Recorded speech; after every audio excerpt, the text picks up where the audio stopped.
And we are live. Hello, everybody out there who may be watching. And if you're tuning in later, thank you very much as well. Welcome to my channel. This is the second game that I'm running under the newly named channel. It is now known as the Erasmus Expeditions. And tonight we're going to be playing Chapter 2 of a Harbinger playtest, which is put out by the Absolute Tabletop Company. And I highly recommend that you go check them out. This is a playtest of one of their settings that they're going to be putting out sometime in the future. And it's kind of based off of Dungeons & Dragons 5th edition, but it's got a dark sci-fi fantasy kind of twist to it. So this is going to be Chapter 2, as I said, of a game called The Astra Gates. This is kind of Harbinger told through the eyes of an 80s action movie. And last time, the players who are playing members of the Chrome City Police Department were caught in a small little skirmish with a group of local punks named the Chrome City Cobras. And in the process, a bar was destroyed. Several people were killed. It was not a pretty mess. And they ended up getting kicked off the force because of it. At least that's what is the public perception. And they have now gone after these Chrome City Cobras because they have learned that they're behind a new drug called Fade that is being pushed really hard on the streets of Chrome City. So they pursued them back to their headquarters, which is disguised as a video rental store. And their den is called the Viper's Den. And our players were now heading downstairs behind a secret entrance at the back of this video rental store into the Viper's Den. But before we get there, let me allow my players to introduce themselves. We will start with Lisa. Hello, everyone. My name is Lisa. I will be playing a trader called Noma Kowalski. Very sunny side up person. She's taken, her mood has taken somewhat of a hit since she lost basically her old mentor in the last episode. And Mike. My name is Michael, but all of my friends call me Mike because they get lazy. I am playing Calvin. He's a Mancer. He is currently trying to become a detective and has bumped himself down to the shady side of town to chase the Fade because it ended up affecting somebody that he was close to. So he is going on with this group to try to figure out what's up with that. And Philip? Hey guys, my name is Philip, and I'm going to be playing Sparks, who is a mechanist, and Sparks has had an uneasy alliance with the Chrome City Police, and now he is fully in with these guys trying to stop this Fade.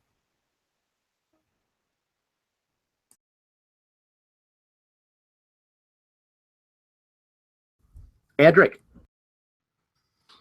Hey guys, I'm Drake. I run the YouTube channel The RPG Construct, and I'm half of the podcast Something RPG-ish with Jake Norman. I am playing Xander Gerald. He is a detective in the Chrome City Police Department. Relatively new transfer to this area, kind of a no-nonsense, grumpy guy, but he is the highest ranking one in this group and tends to tell everybody what to do. Perfect. And one last piece of business. We are adults. We are playing an adult game. This has mature themes in it and most likely bad language. If those kinds of things bother you, then you need to GTFO. That's the last thing I'm censoring. Seriously, you've been warned. All right. So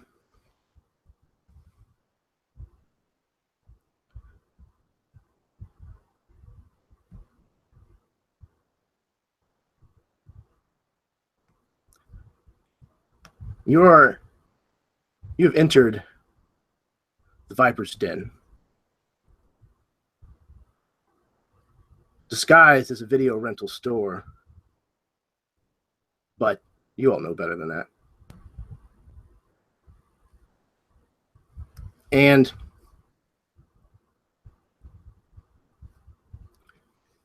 you made your way to the back of the store after getting a little bit of lip from the guy behind the front counter.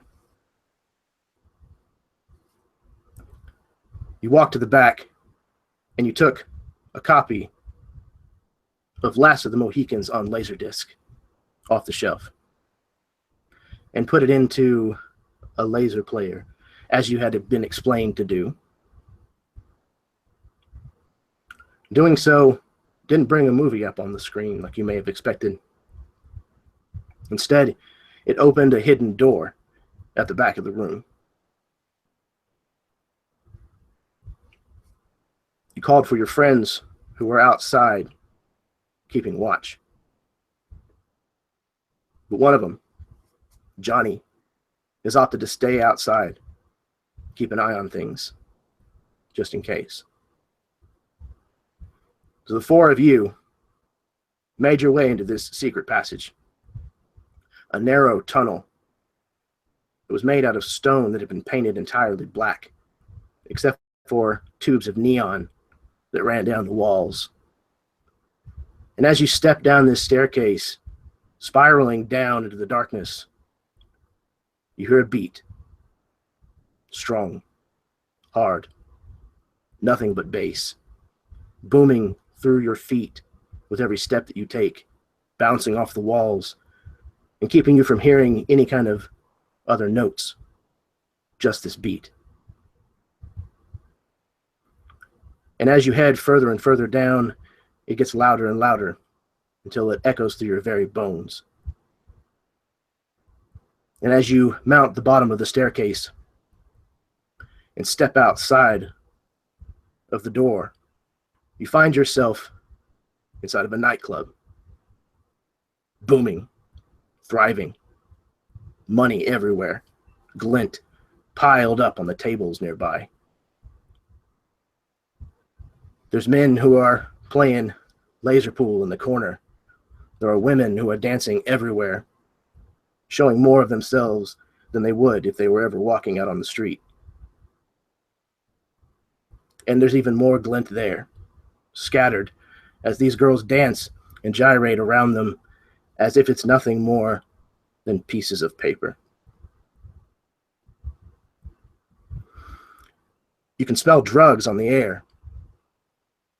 Being a cop, you've gotten used to sensing when there were people who were using around. And if you could sense such a thing, you were on high alert now. Armed bouncers stood scattered about the place, most of them rather casual, but they looked like the kinds of individuals you would not want to tangle with. This was much more sophisticated than anything you had come to expect from the Chrome City Cobras. And if they are connected to this place, which it would appear, then you may have stepped in over your heads. So now that you find yourself inside of this Viper's Den, what would you like to do? Noma will definitely be on the lookout for Sly and Riot in case she knows what one of those looks like. She's been in the area for 4 years, so she might know them. If she knows them by sight, she will be looking for those two specifically.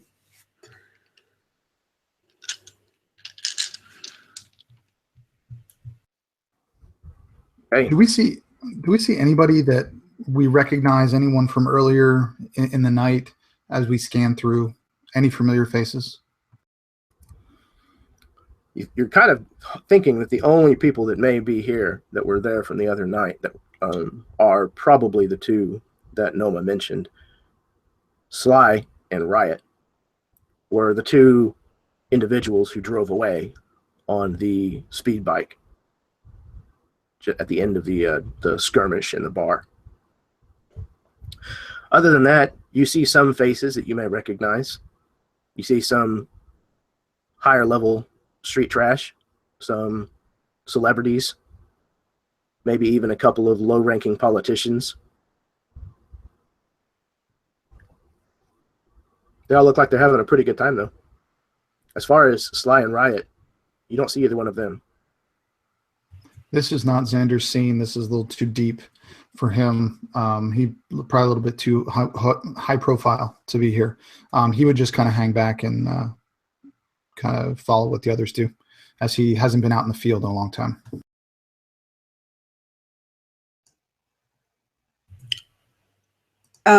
Is there, from last time I remember that we were fighting those tweakers from the Cobras, and they were like tripping balls basically, but in a very like specific way. Can we kind of have a look around, and would we be able to recognize fade on people from any other drug that we already know? Potentially. You could give me a medicine roll or maybe a survival roll.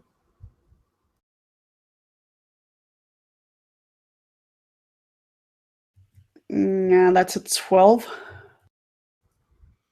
While you haven't seen Fade in person, so you don't know what it looks like in the raw or, before it's used, you have kind of come to understand certain tweaks, certain twitches, behaviors that some of these users have. It's more prone to be present in the habitual users. And looking around the room, your guess is that while some of these may be habitual users, they're at least able to, clean themselves up and get to a place like this. So it's probably more recreational for them. But your guess is, just from what you've come to know as signs, just typical kind of behavior, you see a couple of individuals that you're fairly certain are probably at least on a low dosage of it.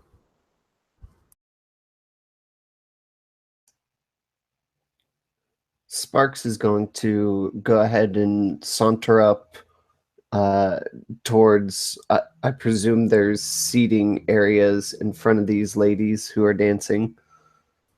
Yes, absolutely. He's going to try to make his way next to someone who looks like they're using Fade, and he'll toss, a 20 glint note.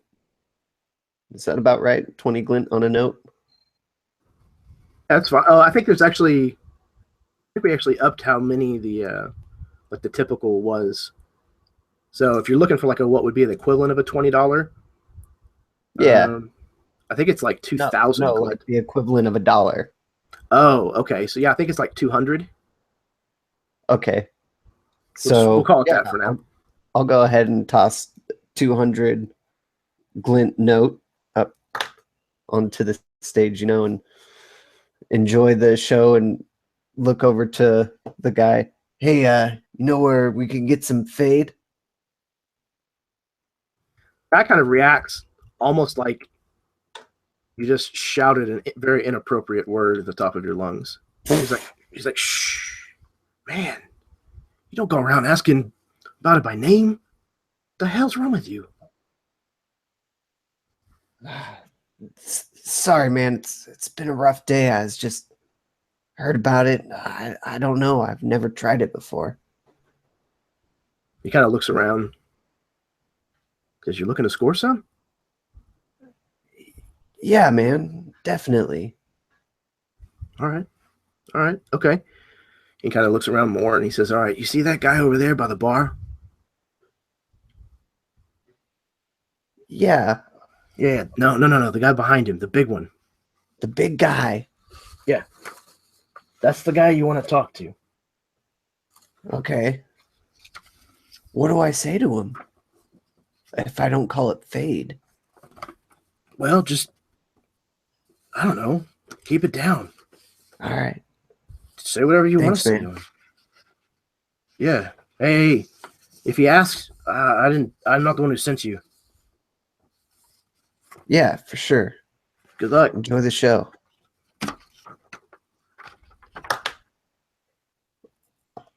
And I'll meet back with my compatriots and kind of let them know, hey guys, maybe we want to talk to that big guy over by the bar. And by we, I mean one of you guys. You look more. Yeah, I don't think Sandra or I should probably go. I think we like stink of law enforcement. Kind of on my breath, I'd be like, "You look more like a punk than anybody in here. We can't walk over there and think that we're legit. You look like a punk. You sound like a punk. You walk like a punk. You talk like a punk. Go be a punk." None of us are cops anymore. We're all in the same boat.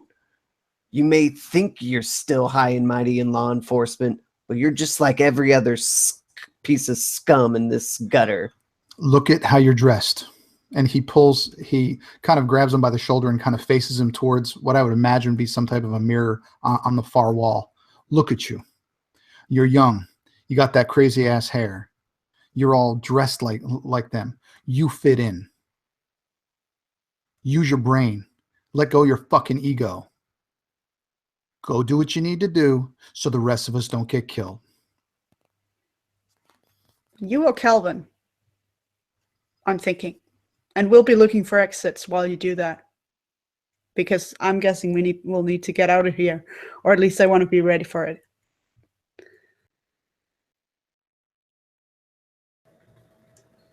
How about you go talk to the big guy? I'll go get us a table so we can case the place out.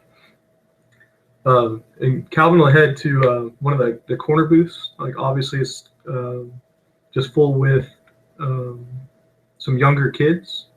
And he's going to let some of his Astra, the yellow Astra, come out from his hands. And he's going to kind of jar the table a little bit and look them all dead in the eye and say, "You're sitting at my boss's table. It's time for you to clear out." And I'm going to turn to Drake, be like, "Boss, I got your table ready. What are you kids still doing here? Let's move."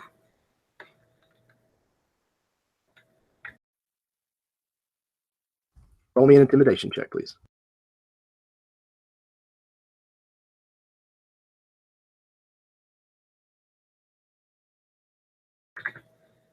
$16. 16? Yeah. Okay. Yeah, these kids are kind of hanging all over each other. They're a little more than drunk. And they kind of look up at you, and one of them looks like he's ready to pick a fight with you. He starts to kind of stand up, and both the girl that's sitting on his lap and the guy that's next to him kind of reach up and grab him. I'm going to astral adhesion him out of this booth. Okay, where to? Just to you? Yeah, and then I'll push him on the ground.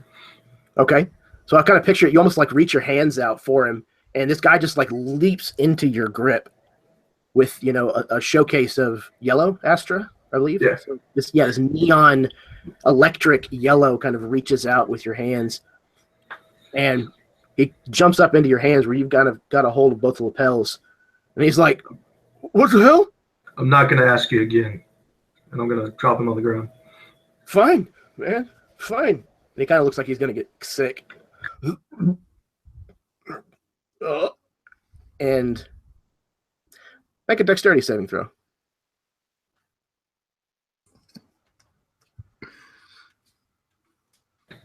Non-20. And you manage to dodge nimbly out of the way as... I'm going to turn his head to one of his friends, if I can. Oh, my God. Okay. Yeah, you do so. And, his friend just gets showered. And very quickly, that corner of the club starts turning into the scene from Stand By Me, where ladies are puking into their purses, twins are puking on each other. It's just nonsense. It's the most kind of carnage you can possibly have without true violence. Would there be another table between me and him that was a bit of a distance away? Would there be a table or two I could sit at? Yeah, definitely. There's one just Yeah. just kind of past the splash zone. Yeah, I'm gonna sit right there and just let everybody, but I'm gonna keep my distance and just literally look at him and just be like,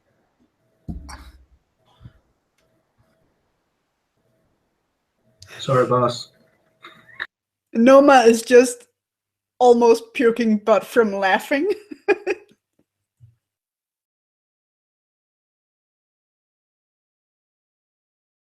Good job, Calvin. Good job. now would anybody in this bar? I mean, this is not inconspicuous. This is not, flying under the radar. This guy is like projectile vomiting all over his friend and the floor, and people are, so we're drawing attention. I don't know what to do from here. Except I'm almost going to ignore him as if I don't even know what the hell he's talking about. I'm just going to sit here, and if he looks at me or talks to me, I'm just going to just look the other way. And that's when the lights change, as does the music. It stops from this heavy, thumping beat that you've almost had to just fall into rhythm with so that you don't end up deaf. And it all changes. The lights go from a cool to a warm color. And the music becomes softer, something more lilting. And an announcer's voice booms out over the speakers and says, "Ladies and gentlemen, if you will, please turn your attention to the center stage. We have Cherry Cordial." And a woman descends from the ceiling amid laser lights and all manner of spectacle. And she takes the center stage, and there's not an eye in the room that has not been diverted in her direction. This is the kind of woman who otherworldly wouldn't even begin to describe. She was the kind of thing that statues were modeled upon. And the way that she was able to dance was, well, nothing sort of indecent. So, what are the four of you doing while Cherry Cordial has the center stage? Noma is like, she's fairly close to Xander, and she's like, "Oh man, it's on a day like this that I kind of wish I swung that way. So close." Xander rolls his eyes. Sure you do. And he looks back to the bar. And is that large individual still over there? I'm assuming he's watching the dance. Yes, absolutely so. I would think if there's any type of glass or beer in front of me, I would just, even if it was empty. I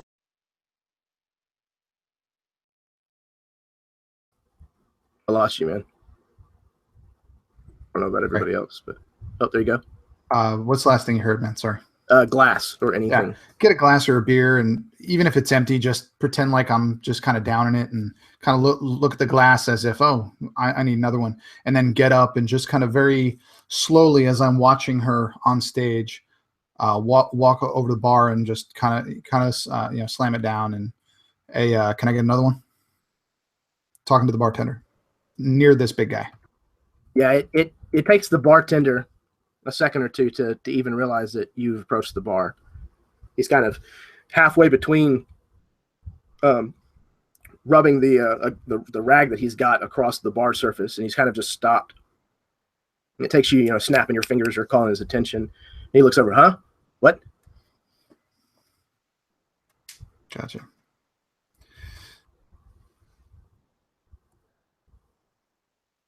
Now I'm just going to ask for a beer or a drink, just something that I can sip on while I'm. Sure. Once you finally get him to pay attention fully to your request, he quickly fills a drink order for whatever it is you ask for. And if you weren't specific, then he just slides you the fastest thing he could reach, which was just a low label beer. And I'm just going to stand there and just let this guy kind of get used to me being around him, just sipping on him, watching Cherry Cordial. All right. And the rest of you. Noma is kind of sliding in to the spot near where Drake was, and slowly she will start by watching Cherry Cordial, and then like slowly she will start looking around, trying to find out if anyone else is not concentrated and looking and focused on the stage. Is there anyone else who is not completely focused on Cherry Cordial? Roll perception check for me, please.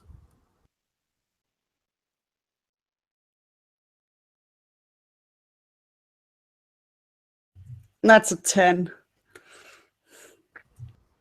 Kind of hard to see very far in this room. You know, there's quite a bit of smoke from the theatrics on stage, and you know what some people may or may not be smoking in the far corners of this place. It's all kind of mingling in the air, and the laser lights and things of that nature bouncing about certainly don't help. So it's kind of hard to tell, but you don't think you see anybody who doesn't seem to be paying attention to her.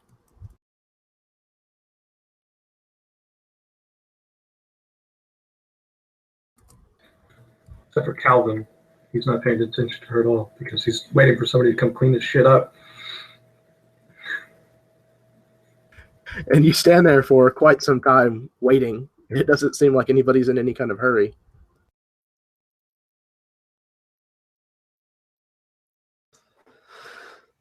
Sparks will go ahead and make his way up to the bar. Also, after seeing Xander ask for a drink and have no, I guess, success in talking to the big guy.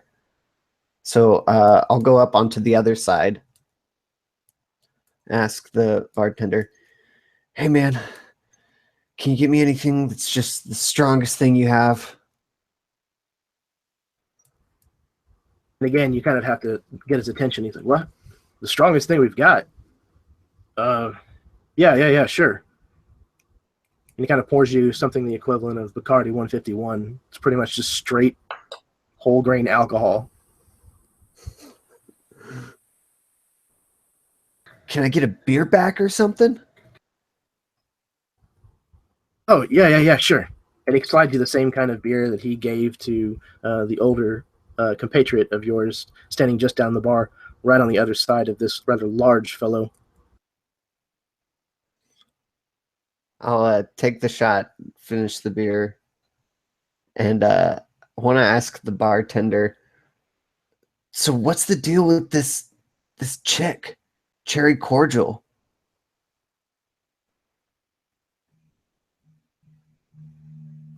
He says, no, man, she's got a boyfriend. You think you have a shot with the chick like that?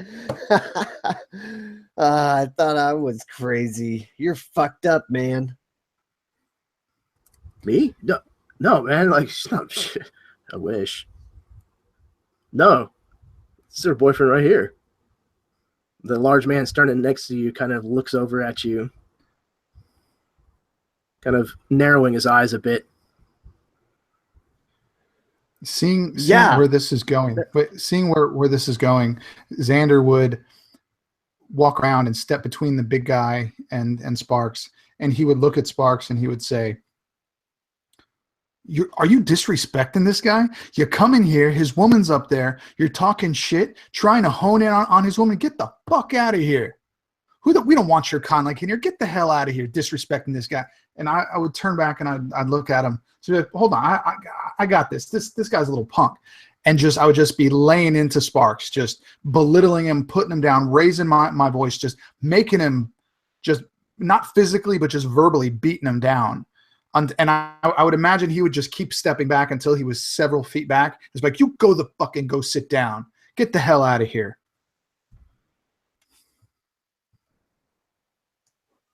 Yeah, I'll definitely play into that and just basically kind of be like, oh, fuck, this guy's way bigger than me, and this other guy's also a little bit bigger and pretty pissed. I'll go ahead and make my way over to Calvin and maybe make fun of him for getting these kids to puke all over themselves.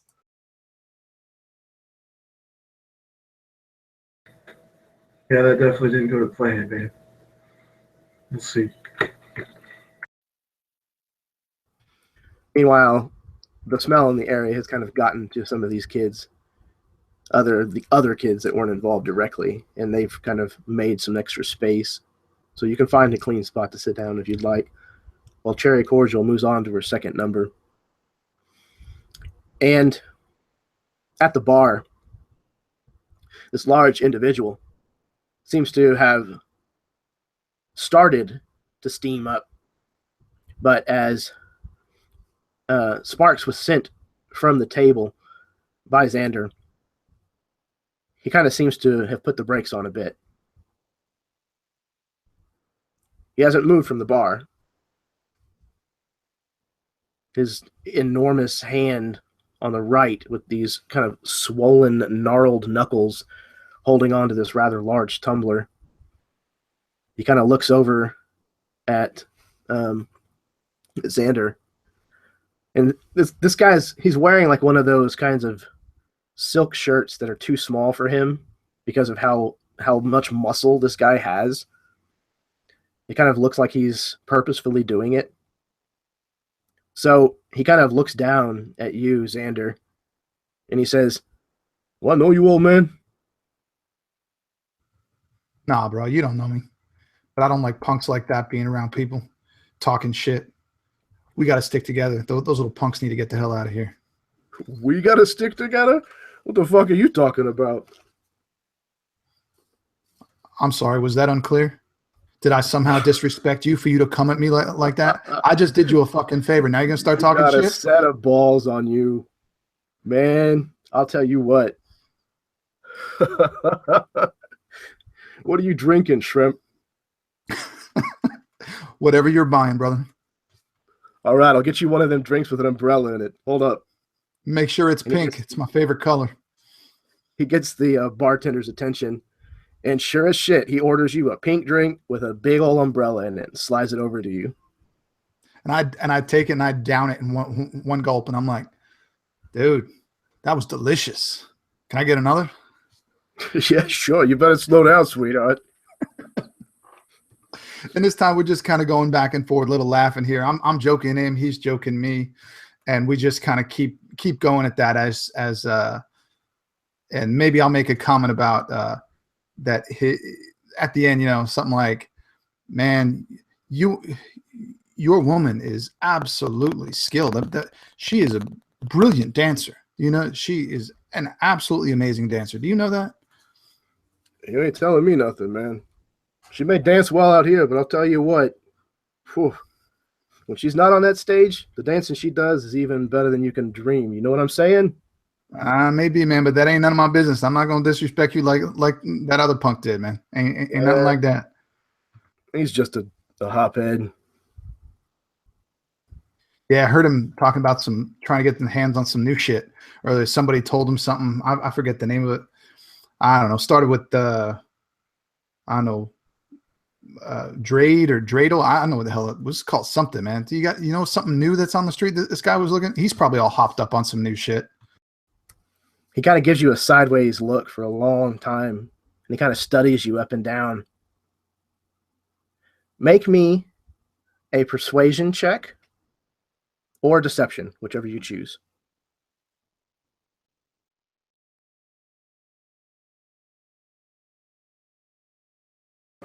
All right. That's going to be a 17 for persuasion. Excellent. He mean mugs you for a second. And then he kind of nods and he says, "Yeah, it's called Fade." That's what he's probably on. And he kind of looks in Sparks' direction. What's that stuff do, man? Is that something new? Yeah, it's pretty new. He kind of looks at you and says, "Man, I don't think it's your shit, though." You know what I'm saying? Oh man, that ain't something that I'm gonna do. But if I can make some money off it, if that's what the kids are buying, man, I'll make some money. How'd I get my hands on some of it? There's like a free sample or something? Free sample. You crack me up, numbnuts. And he kind of like nudges you with his shoulder. And he says, "Yeah, you might be able to get your hands on some if you're serious. You got the dough?" When it comes to making money, man, I'm always serious. "How much can you front?" And Xander would just kind of shrug and whatever I need to front.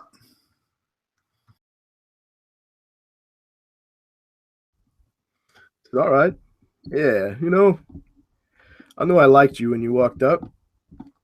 So, all right. I might be able to put you in touch with the right people. I got to let you know, though, they ask a lot of questions." Yeah, so do you. Fair enough. Maybe I asked too many tonight. Maybe I should have just decked you instead at the beginning of this conversation. Maybe I wouldn't have any competition. Well, I certainly appreciate those pretty drinks that you just sent my way. And from what you're saying, if these people don't like me, I probably won't be around much longer anyway. So why don't you just point me in the right direction? Fair enough, man. All right. So there's a ship that comes in every once in a while. You got to catch it down at the spaceport. The Floston docks, you know the one? Yeah. I've been there a few times. Yeah, it's docking bay 1138. It's reserved specifically for this ship that comes in occasionally. And there's people you can talk to there. Is there anything, man, I don't want to get my head cut off on nothing stupid. You got anybody in there that, some code word or something so they don't just shoot me in the face? Well, you can try just telling them Hoban sent you. And with that, he'd reach into his pocket. How much glint do you think he would have on him, Jeremy? That Xander would have? What do you think? I don't know, man. You tell me. How much walking cash do you think this guy would walk around with? As a detective, I would think that he would be able to pay people off, and he would have quite a bit knowing where he was going. So I would say more than most people should have. Okay. So, yeah, you fork over a pretty hefty stack. Well, go ahead. Whatever I have, I want to just kind of look at him and just literally take like half of it, just kind of thumb it, half of it, and just kind of fold it in half and put it either in a front pocket or in a side pocket. Be like, look, man, whether it works out or not, I appreciate the drinks. You have a good night. And I just start walking away. Now you turn and walk away, and I would imagine that the other three of you probably watched this exchange go down from various distances. And what is it that Calvin thinks about all of that? Calvin is, since we walked in from the video store, we kind of had the charge of we're going to walk in with our, our swinging cod kind of thing. So he's been wanting to fill the role of the muscle for Gramps. So he was staring him down the whole time, outside of trying to get the boss's table in the corner kind of thing. But so I think plan's going on so far so good. And he'll turn and catch Xander on his heels, follow him out. And Sparks, what is Sparks doing during all of that? So Sparks is basically definitely trying to listen in as much as he can in on that conversation, and kind of, I guess, just going to enjoy cherry cordial until I see Xander starting to leave.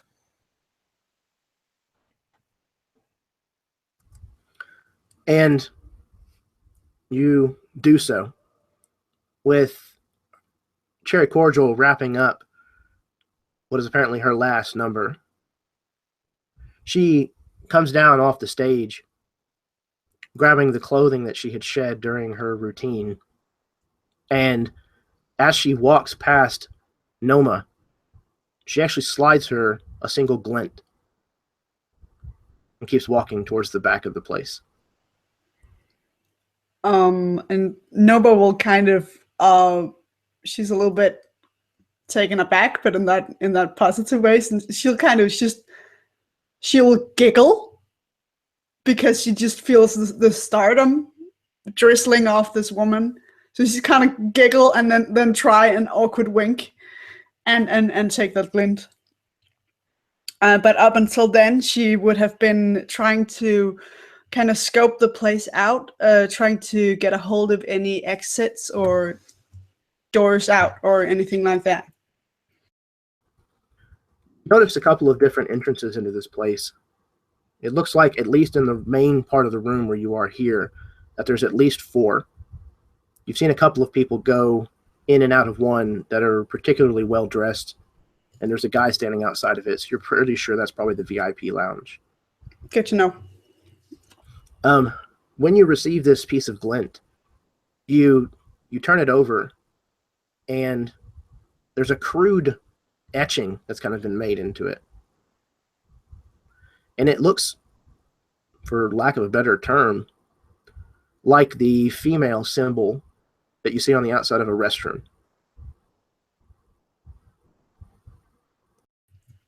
Okay. I think who's nearest to me? I think Calvin is nearest to me. Sure. So I will kind of sidle up to Calvin and say, hey, did you see that? She give you her number? Well, she gave me this, and I'm kind of holding it behind my palm and say, listen, I think I might need to go to the ladies' room for a little bit. Yeah, she gave you a hall pass to the no-tell motel. You go have fun. Right, but just, if I don't get back, send someone, don't send anyone, I'm not sure. Hey, boss, I got to go take a piss. And she'll palm the glint, and she'll try to make her way to the P Palace.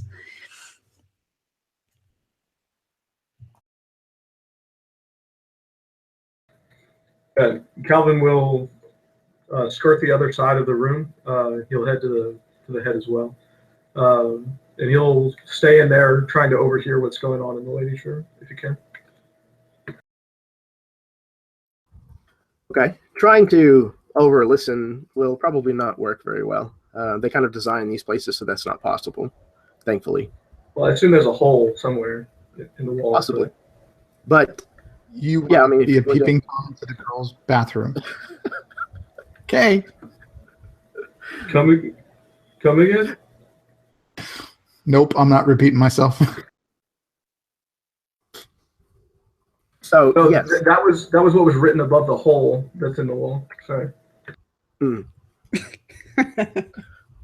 So, you know what? This might be the kind of place that could hide something like that, possibly. So, give me a percentile roll, Mike, and we'll see if that kind of thing exists, or you can find it at least. 72. Okay, so yeah, you do end up finding such a disgraceful and disgusting feature of this room. Congratulations, you degenerate. So, Noma, you take the opportunity of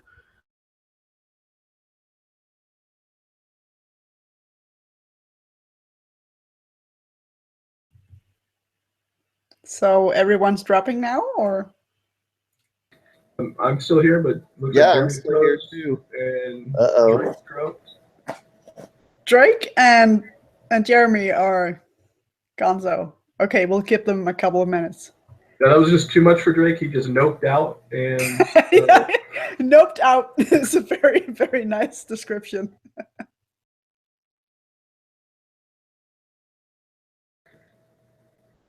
Jeremy's going to try something in chat. Well, this didn't go nearly the direction that I thought it was going to whenever we got here, so I'm excited to see what happens. Yeah, good job like investigating stuff rather than just pew, pew, pew. Yeah, definitely. And I loved the puke bit. That was beautiful. And Drake's thing as well. I hope we'll see Drake again. I don't know why I wasn't expecting a nightclub out of the video store, but I was sure we were going to get out into some sort of a place where a lot of, like, a warehouse or something like that, and fortune, or a shootout probably. But yeah, yeah, people nightclub. smoking opium, playing cards, something like that. Yeah. you guys see and hear me. Yeah. So you both made it back. Yes, we do. Good to have you back, both of you. I don't know what happened there. Just dropped for no reason. Idea. I blame Jeremy. It's storming over here, but I don't know. It may be my fault. Well, I am too much sexy for this internet to handle. Well, I think we might be on the same thing because I only live like 40 minutes from you. So that's probably what happened. Possibly. Sorry about that. Yeah, Mike lives right around the corner, so who knows? I blame Mike then. I thought it. Yeah, well, Mike did as well. He thought it was the pee hole or the glory hole thing that made you freak out. I thought you just were like, nope, I'm out. Denmark? Oh my I bet god! they have more of them in Denmark, honestly. Excuse me. What did you say? Nothing at all. Well, I know for a fact there. Yeah, we have plenty of that You stuff. guys are dirty. We are. For a fact. Please. Well, it's not like we're any more dirty than we are here. They just don't have to hide it the same way that we do. Who hides it? A lot of people, unfortunately, or fortunately, depending on the person. Yeah. There's times where it's like, okay, man, that's enough. So, what, Mike? Sorry. Philip in chat is saying he's still not seeing either of you guys. Oh no. Well, too bad. Are you hearing us? Yeah, I'm hearing you guys fine, and I see Lisa and Michael fine. So if it's just me, no problem. Philip, are you seeing us at all, or are we just frozen? No, it's just a black screen. But yeah, in our Harbinger game the other day, Lionel was like that for like 30 minutes in my game. I don't know why. So just honestly, since the beginning, it's been that way for me, for Drake, and then most of the way for Mike. It's just something that has happened with the way that they're doing things now. I think if you back out and rejoin, it seems to fix it. It fixed it for me, at least. And it has in the previous nights that I've had to try to do something about it. it's okay. I just need to hear your guys' sexy voices, not see your ugly mugs. Ooh. No, lay it on thick. As we go to the P Palace, apparently that's turning him on. Anyway.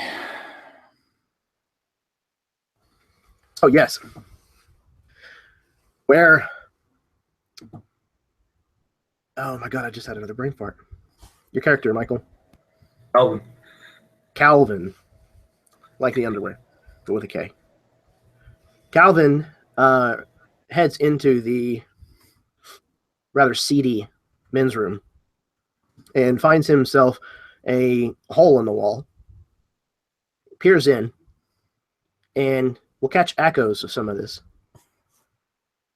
And Noma, you took the opportunity when the bodyguard that stood in front of the door while Cherry Cordial went in, while he was tangled up with a guy who tried to go into the wrong restroom, whom he is accusing was doing it on purpose. you kind of use that opportunity to duck around him and head into the women's room. And you find Cherry Cordial there, standing at the sink. Looks like she's cleaned up most of her stage look and is dressed down. Removed some kind of wig, changed out of the clothes she was wearing, has removed the glitter from her face. It looks like she's putting on street makeup in the mirror. And she just kind of looks up like this and catches you as you enter the bathroom. And she just kind of gives you a nod of the chin.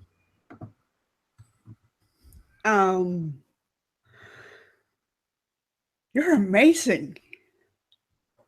Thank you. Thank you so much for the show. She kind of stops and looks at you as if you're serious for a moment.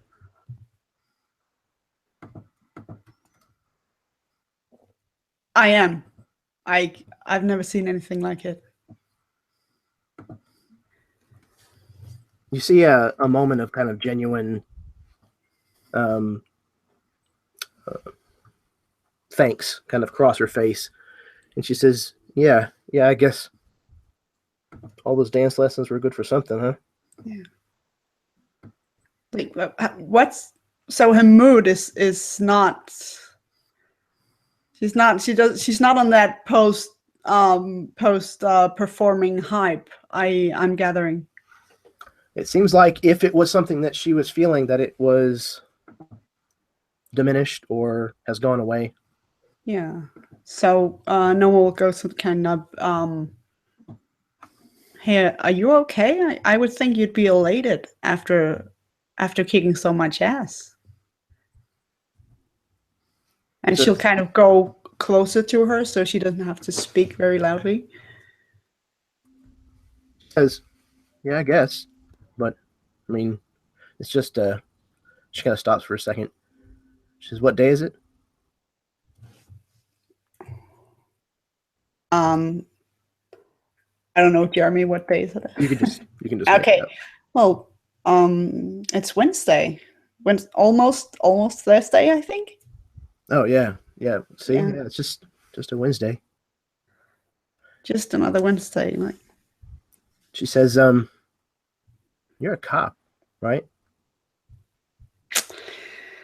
You got me. Well, I used to be until 12 hours ago. She kind of nods knowingly. And then she says, you're still a cop. Yeah, I guess. So, what are you doing here?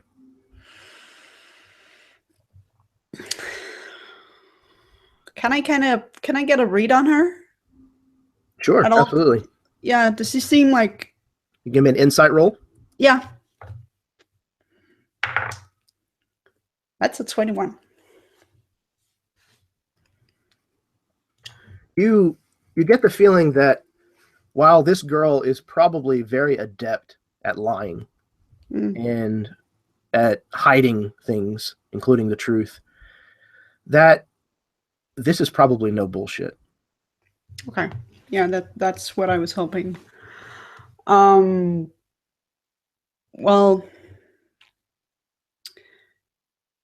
there's some new stuff out in the streets, and I've been walking the streets here for the better part of 5 years now, and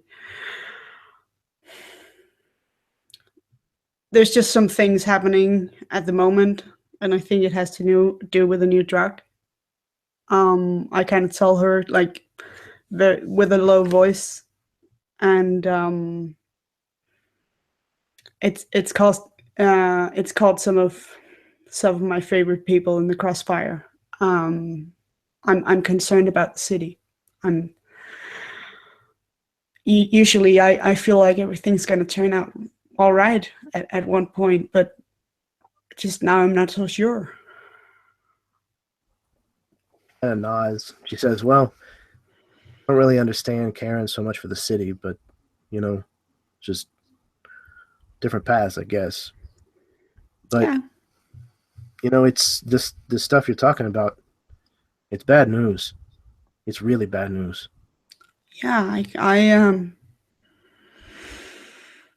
I can tell, but I feel like I'm punching into a pillow here. I'm trying to get to the root of it, and I really want to clean it up. But do you know anything about it?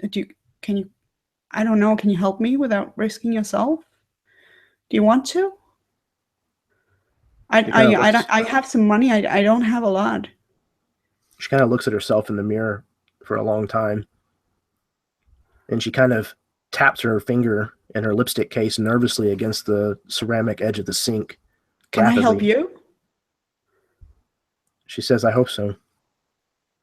My boyfriend was talking to that guy you came in with. Uh-huh. So I don't know what it has to do with, but Owen's in this shit deep. He's not real bright. Okay. He makes a lot of money, but I don't know how he does it with a brain that small. Makes you wonder sometimes, huh?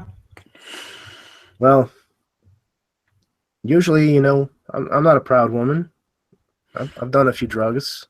I do a few drugs. And she kind of holds her hand up. It says off the record. Yeah, don't worry about it.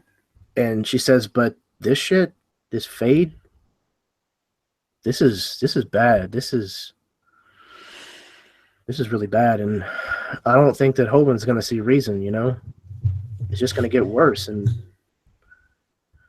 I was hoping that maybe, I could just point you guys in the right direction and, that'd be all that I had to do. Please try. We'll take any help we can, and we will do our very best to clean up things. And the people I work with, they're sober. I promise. She nods, and she says, there's a shipment that's supposed to come in tonight. I overheard him talking about it on our way here tonight. Aside from that, I don't know much. I don't know much else other than just, this is nasty stuff. Do you know if it gets sold? I've seen kind of inhalers. Yeah. Do you know if it's kind of dispensed in any other way? Do we need to look for other stuff too, or is this the way it's taken? Yeah, I mean, a lot of people use inhalers. That's the fastest way, the easiest way. But it's a liquid, so I mean, you could put it in a drink. Oh shit!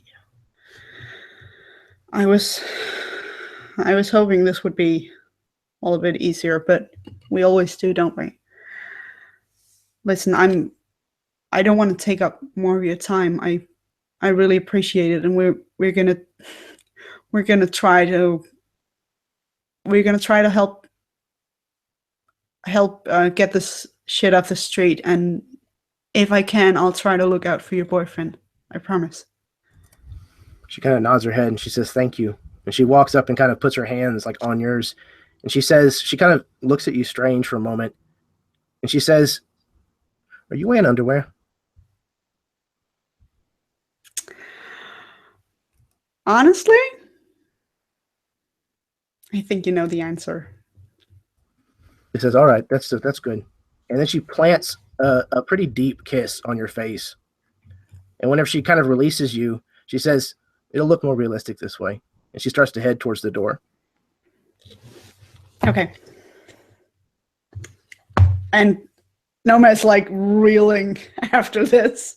She'll take a moment before she'll kind of come out and kind of try to pretend to kind of put on a strap of her armor and kind of almost like sail her way back to the barf table.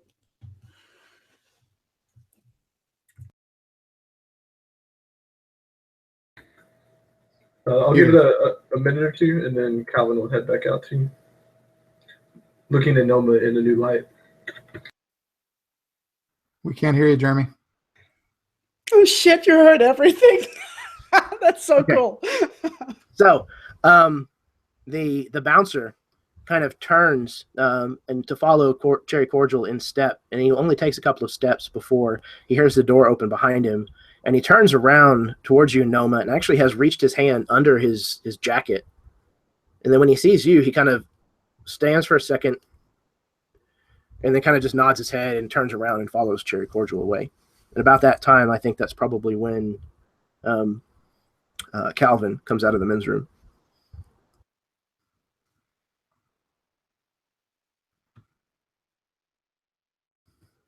And when she gets back, I would imagine Xander's just kind of watching. He's watching what's going on, but he watches him come back, and he sees this big, lip print on her thing.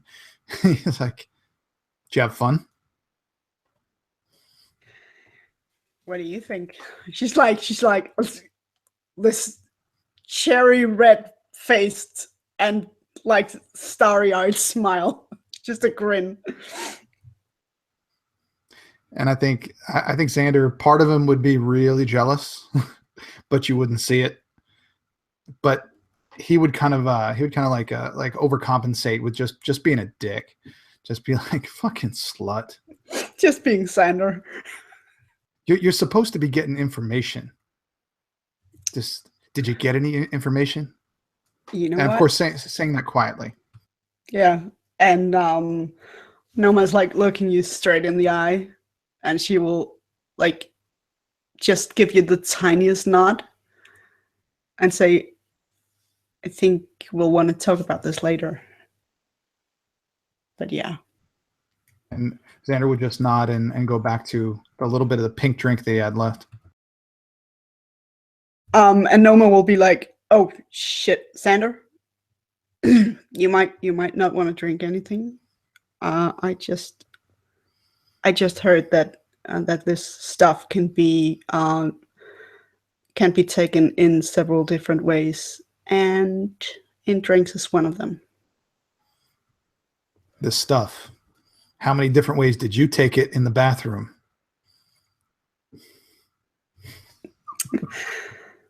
Again, let's talk about this later.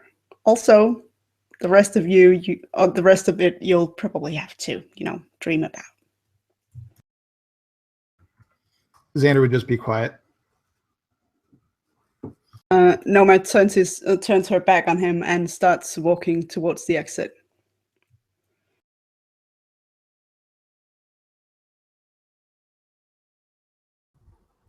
And Sparks or Calvin? Sparks will go ahead and toss his final 200 glint bill onto the stage, seeing that Noma has, walked out of the bathroom and exchanged words with Xander, and then he'll go ahead and follow her out. Excellent. And Calvin? Calvin's going to wait for everyone to leave, and then is going to try to figure out if Noma's actually wearing underwear or not as they walk out the door. Oh my God. She's wearing full body armor, so it might be difficult to see. We're going to try.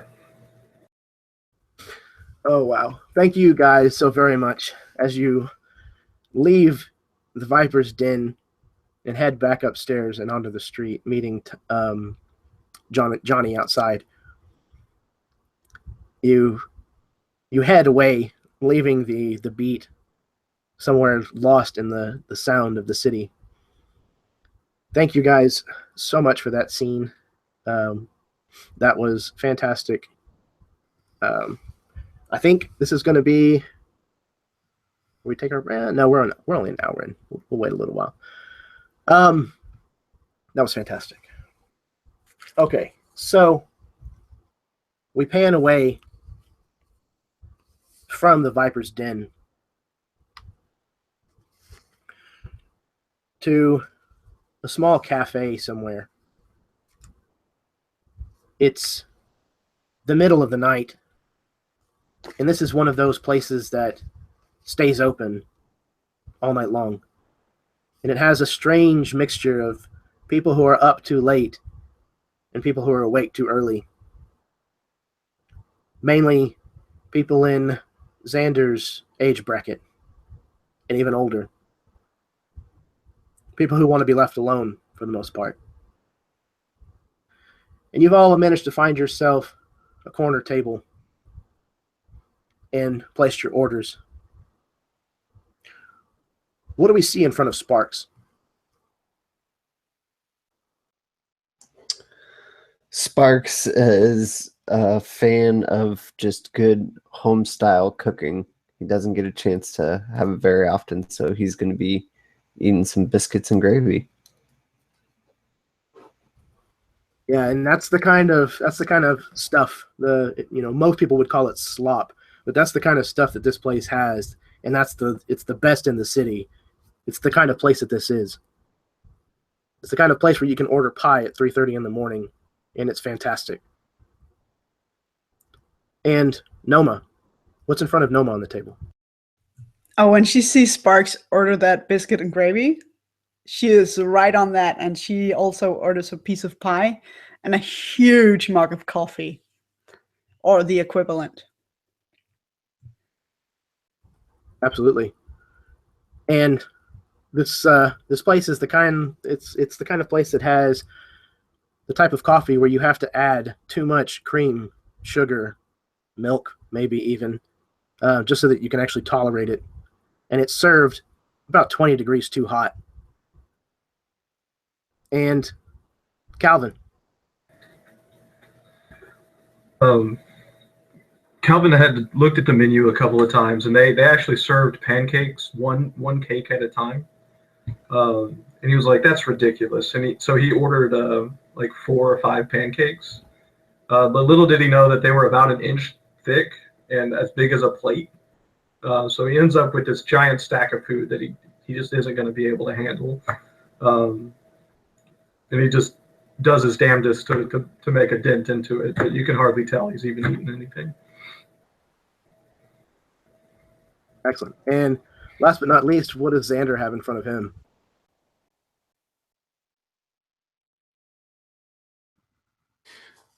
Xander is going to have a very strong cup of black coffee, and while he's drinking that, he is going to light up a cigarette, as in the '80s style, and just doesn't matter, just blowing smoke everywhere in everybody's face, and he'll look straight at Noma and be like, "So what's up?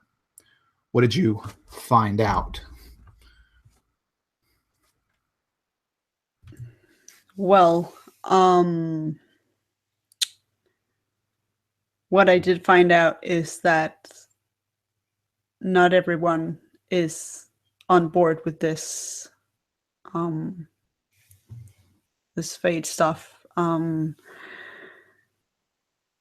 Cherry is very concerned about her man, and I might be a little bit, influenced. But no, but seriously, she said that she told me that a shipment is coming in tonight. What did you find out?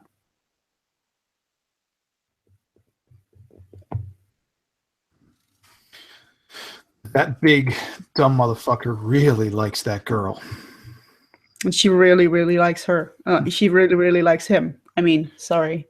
No, he's your typical, stand up to him. Everybody's scared of him.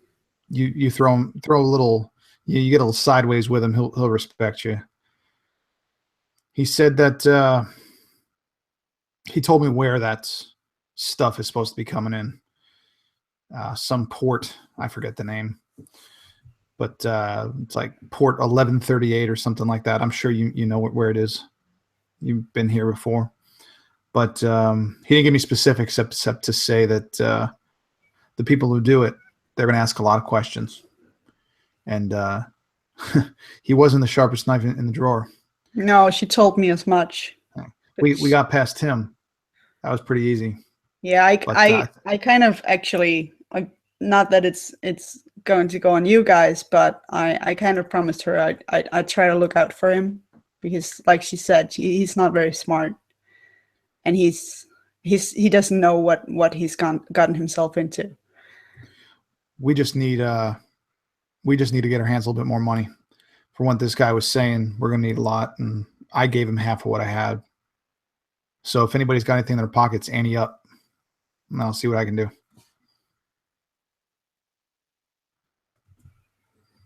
Noma will not have a lot of money, so she just gave away, I think it was 3,500 yesterday to get her gun fixed by Sparks, I think.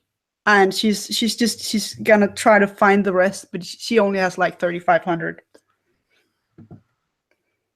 That's all my money. Oh my god, I need to pay for the food. I'm sorry. So she takes a little bit aside for that, and she just pushes the rest of the bills towards you.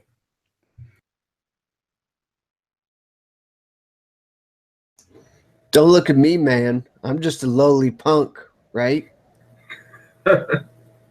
You spend it all on strippers who didn't even get a kiss. Well, I've got about, I don't know the exchange rate, but about $100. And so is that about 20 grand? Is that what it was? Yeah. I've got about Yeah, 20,000 right there. I think whatever was offered, I would take it and put up there. Like, look, it's the middle of the night. We probably need just to rest. From what I understand, it's gonna be a pretty decent sized shipment. It'll still be there tomorrow. Maybe if we head there tomorrow, maybe there are less people after they've dispersed some of it. We just need to find it. We don't need to find all of it. We just need clues at this point. We're not going to anybody with anything. But maybe we take a little rest here, because we all could use sleep. We ain't slept in over 24 hours. If everybody wants, you can crash with me. I got a couple beds. Sounds good, Grandpa. Noma can be in the bed with me. The rest of you guys got the couch. Noma can be on the couch with herself. The rest of you can be with Sander. Have fun, guys. Guess she only likes the ladies. So be it. And I imagine we cut to a shot of Noma sleeping on the couch as the neon kind of flickers and changes colors through the window. And then we cut to a shot of the bedroom where Sparks, Xander, and Calvin are sleeping, alternating foot to head, kind of crammed into this bed that's way too small for the three of them. And then the morning comes. And Noma is up quite early, and when everyone else gets up, she'll be having coffee ready, and she'll be roaming around the fridge. I'm guessing there's a beer and, I don't know, half a cigarette in there.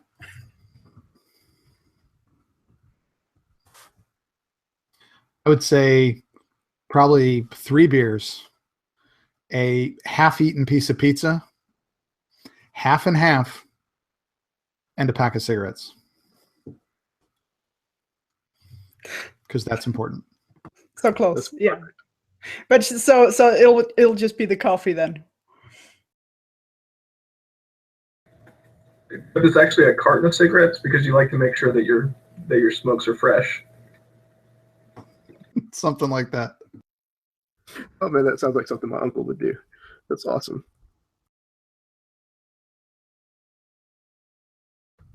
So you guys wake up at your different paces and smell the coffee. Unfortunately, there might be 1 packet of sugar, and the rest is all sweet and low. So you're probably drinking it black this morning. unless you fought over the packet of sugar. Well, there's no fighting. I was up first, so.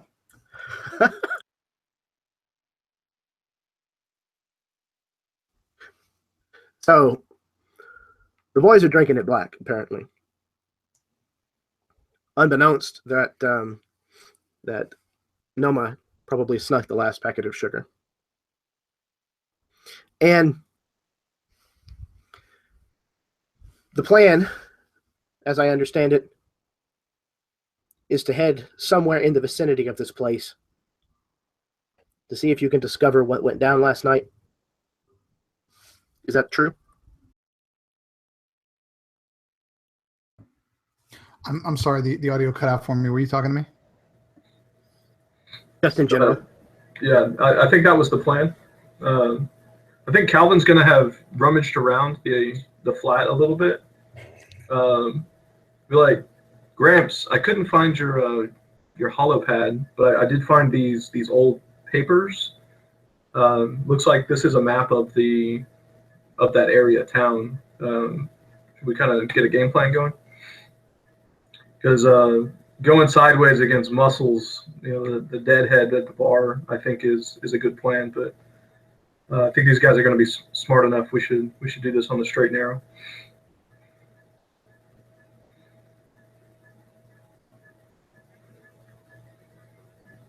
You had the. No, I think Xander would be the type. He needs a plan. He needs something.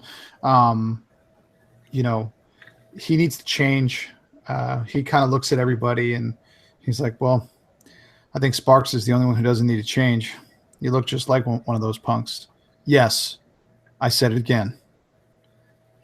And he kind of rummages through his clothes and just picks some stuff up that's like, I imagine it's like crumpled up on the bottom of the floor, like in his closet. He just kind of kicked it in and it's wrinkled, and like a t-shirt. It's like a black t-shirt with like neon letters and a pair of like orange jeans from the 80s, like that kind of thing. Just kind of dress down a little bit, and then talk to them about what they think the plan should be or how they want to do this. Well, if Meathead ends up telling him anything at all, it would be that a rich benefactor is going to be coming to talk to him. So you might want to dress up. And then Sparks can be our tester. That way we know the product's good. And have Noma here be your big muscle. That's really the only thing I got going.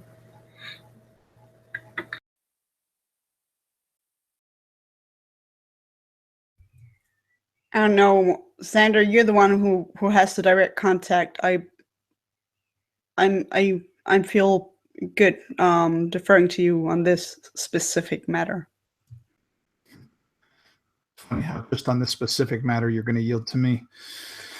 Yet you slept on the couch.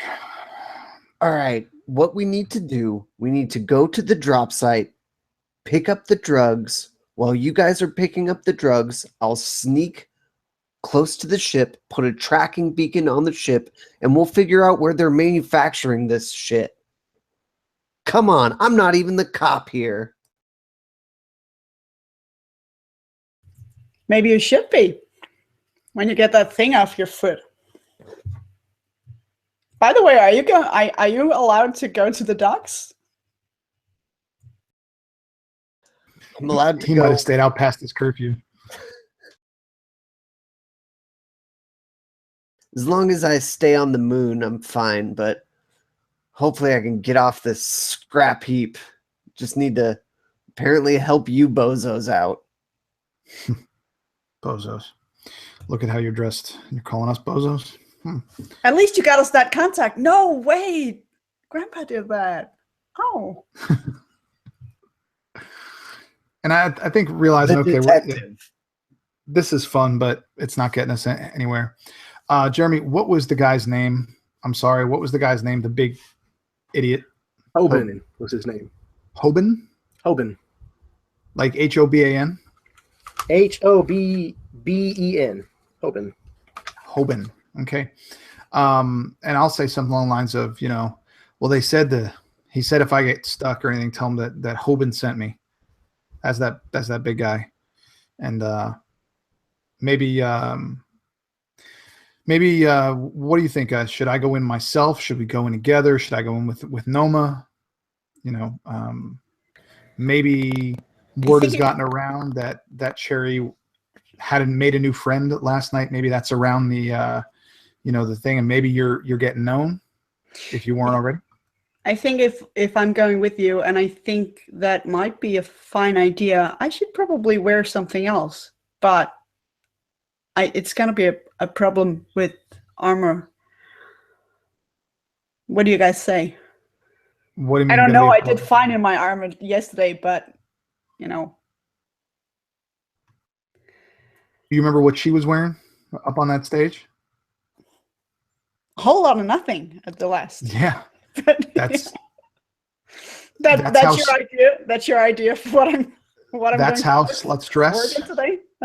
That's how sluts dress. No self-respecting cop would ever be seen anywhere in that. Blend in. Please, go check the second drawer down. There might be something that fits. I am so totally going through his drawers now, and not just the second last down. What is this? She would find some things that would be a little bit too revealing for a normal day, but for this particular situation, maybe they're from a female friend that isn't my friend anymore or something. I'm like, what? You know what? I'm not judging if you like to wear stuff like this, but you might want to find something that's a little bit bigger, so you don't get the weird little fat rolls. If you buy something the right size, it'll sit better on your body. If you want to take me, want me to take you shopping sometime for nice underwear, just say the word. I didn't think you were the authority on underwear. Well, I just recently learned that I swing both ways, so. Rolling his eyes at all these antics, Sparks is going to be searching the apartment for like a radio or some sort of like electronic devices, whisper links, anything he can use to kind of take apart and mod to make a homemade beacon tracking device. So yeah, there may not be a whole lot in Xander's apartment, but there may be. But at the very least, a short trip to the dumpster for the building that he lives in would probably be perfectly acceptable. So yeah, go ahead and give me a technology. And if you've got your tools, your what's that called? The kit. Your Mancer kit or Arc tool. Mechanist? Arc tool. Yeah. That's the word. Yeah, you can add your proficiency with that. Sorry, what check did you want? I think it's technology. Oh, yeah. So I have double proficiency in technology also. So do I add it again with my arc tool, or you wouldn't add the proficiency a second time. You would just double your well, yeah, you would, because it's based off of your proficiency modifier, which is what gets doubled. Yeah, so I have +7 without any modifications from you. Only 11. It's definitely not the best selection of gear that you've had to work with, but you make something that you think will probably suffice at least once or twice. Maybe a lot bigger than I wanted. Probably bigger than you wanted, and it may break. You may have to hit it a couple of times. Yeah, battery will run out. Yeah, exactly. But you do kind of what you were looking for. You think it'll at least suffice momentarily.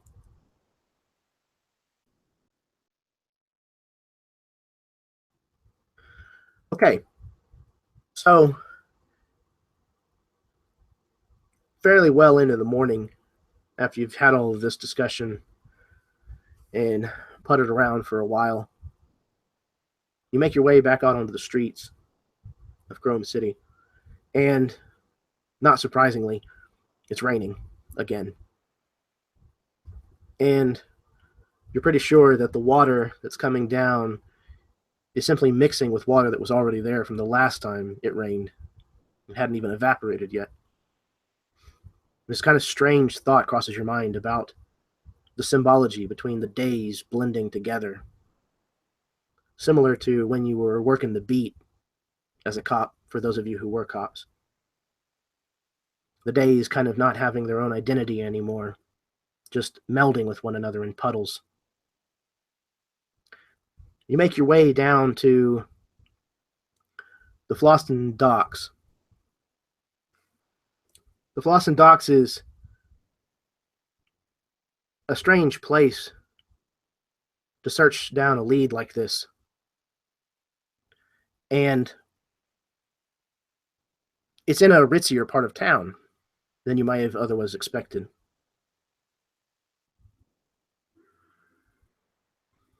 This is the kind of place that upper wares would come through. Rare things from other moons. Rare, expensive things, usually. And the kind of people that typically use this spaceport are not even really the kind of people that you found at the club that night.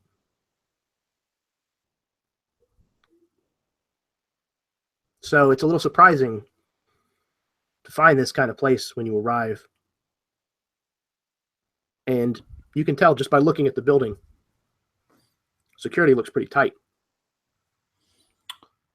I'd keep an eye out for, what do you say, port 1138? Correct. Yeah, I think I would just follow whatever signs there were to get to that. Okay. Yeah. Right. So Go ahead. I'll go around and you guys are going to go in the front. I'll try to sneak in and put a tracking device on their ship, or do you guys want me to go in with you and you'll create a distraction where I can put a beacon on their ship? I think nobody's going to come in here all by themselves. I can't walk in here, and I'm sure that I see in this place that there's small groups of people. They all, unless they're workers, but anybody doing some type of business here is going to be with people because they're either carrying stuff or taking stuff. I think I'll explain that it would probably look better if we all go together. And if you happen to get close to that ship, get it on there somehow, but don't get caught, because if you get caught, I'll shoot you myself. Well, if you can get it 60 feet, I can get it the rest, and I can keep it there 3 hours. Perfect. Okay. Thank you, Calvin, for some constructive input. I would ignore him completely. I don't have a rules pack. How much fade goes away when you sleep? All of it, I believe. Well, depending. I don't think it's all of it. If you're at like 10, it's not all going to go down. I was at 9. For each day, I know as a Mancer, you at your level, you're going to get Astra recovery, which it'll bring it down 1 fade on top of what you normally do. But I don't remember. I'll have to look that up, Jeremy. I don't know. Why don't you just make a call and Yeah, we're not worried about it. I think it resets to 0 over a long rest. I think it's similar to hit points, but we can find it out later and worry about it then. As of right now, my player packets are all packed away, and I did not pull one of them out, so I cannot easily get to the information in the sake of time. So, you feel a lot more refreshed today, even though it is raining. The day is still plenty dreary, especially compared to the amount of light and noise from the previous evening. Some of you can probably even still hear the kind of ring in your ears and feel the beat kind of still going through your body, even though it's long since been separated from you.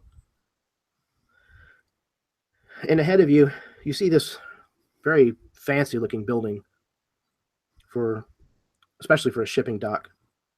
And this isn't like some of the others where you just kind of come and go, and it takes a lot of clearance and things of that nature to get out of the atmosphere. This one has like a single tower at its center that looks like it probably pulls the ships to this tower and then launches them from into the atmosphere from here. And it's called the ballista. This is definitely a fancier way of traveling. And you realize you're probably not going to be able to get into individual docking bays, at least until you pass through the front doors of this building.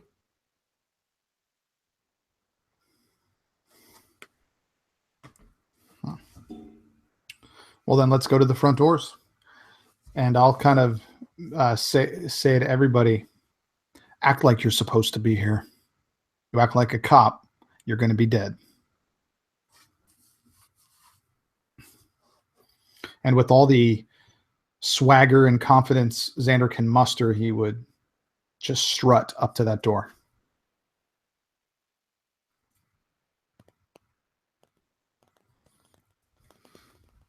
And what do the rest of you do?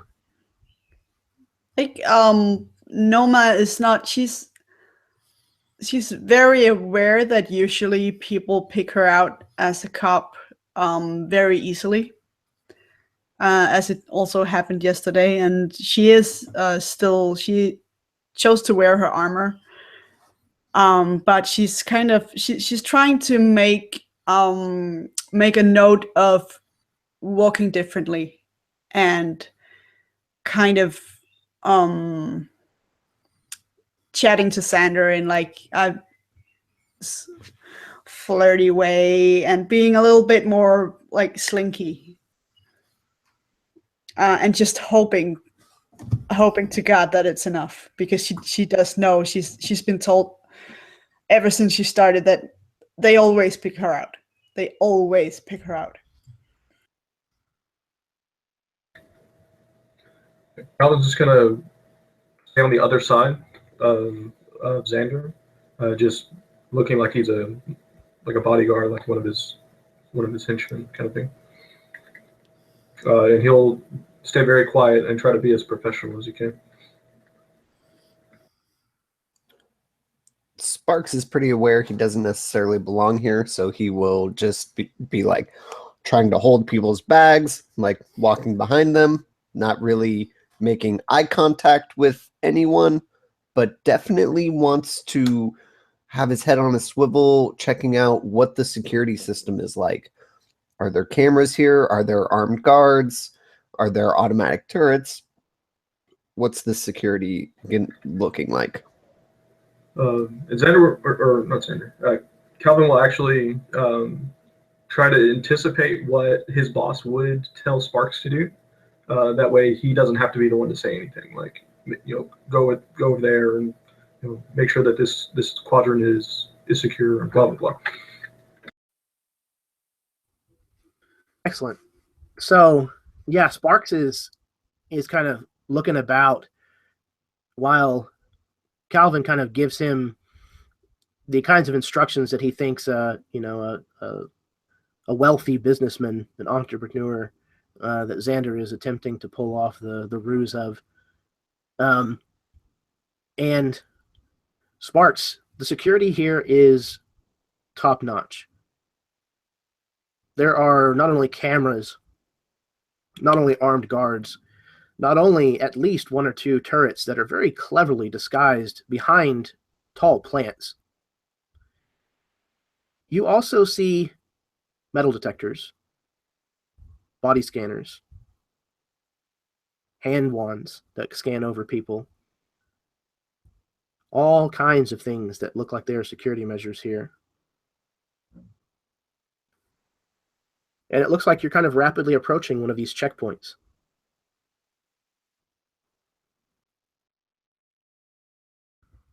Did I'm assuming that we brought our weapons. I imagine so. Yeah. I wouldn't slow down. I would stroll up there, and like having weapons wasn't a big deal. Okay. Yeah, as you approach, there's a woman standing behind there. She looks like she's probably pretty tough herself. She's probably about 6'2". She looks like she's probably got armor on. She definitely has a weapon on her hip. She's got a sword on her back. She kind of holds her hand up, pushes a basket, kind of a clear tub, towards you. It kind of looks at you like, you know what you're supposed to do. Calvin's going to go through first. That way he can be on the other side by the time his boss is coming through. He's going to put in his pistol and his 2 ball bearings. He'll drop them in the bucket and say, "My boss likes men with big steel balls," and then go through the metal detector. She kind of looks at you like, whatever. And she actually takes your pistol, pulls the clip out, looks it over, chambers pulls the chamber so that the bullet that's in the chamber comes out, and then hands it back to you on the other side as you walk through in pieces. I'm assuming that was the only things that you had on you that were metallic. You're muted. You're muted. Yeah, unless the power glove ended up with me. I don't know where that ended. Who has it? But I think you're the only Mancer. well, Drake is as well. But Oh, that's right. I'm sorry. I forgot that Xander was a Mancer. I had to Yeah, play it so- different.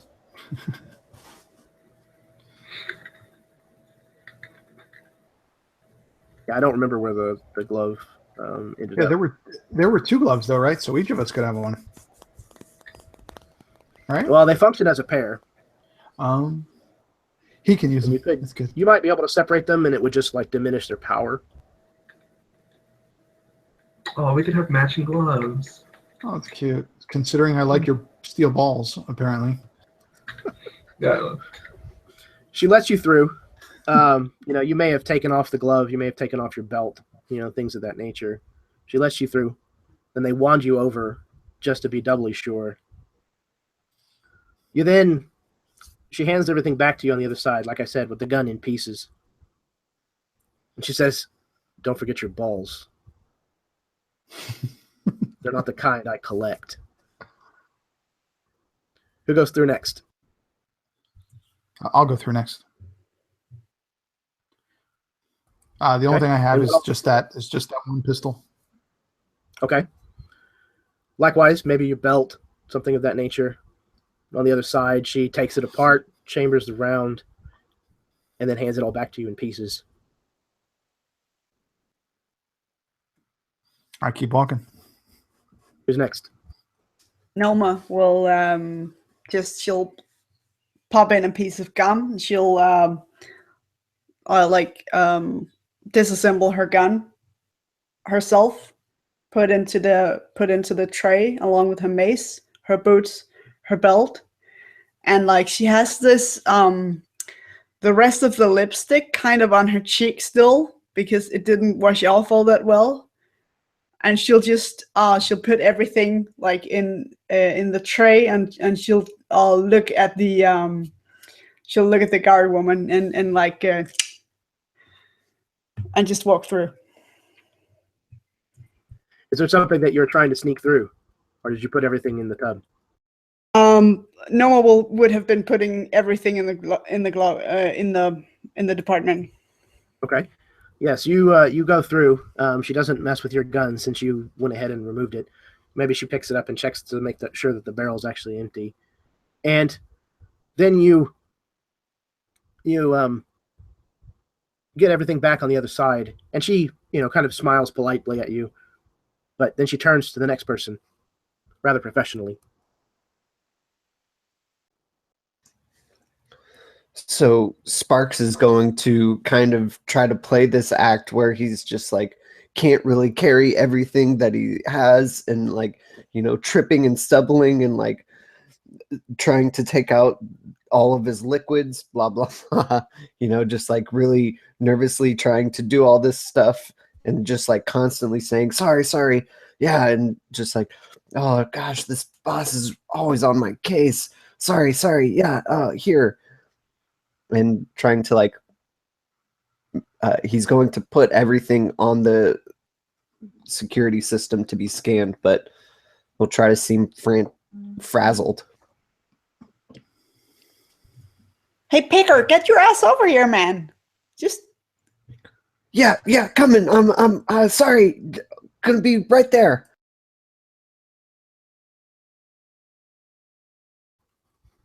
Yeah, you unpack, I would imagine, what is probably an impressive amount of stuff for how big you are, and the clothing that you're wearing. It probably, in my mind at least, it hides way more than it looks like it should.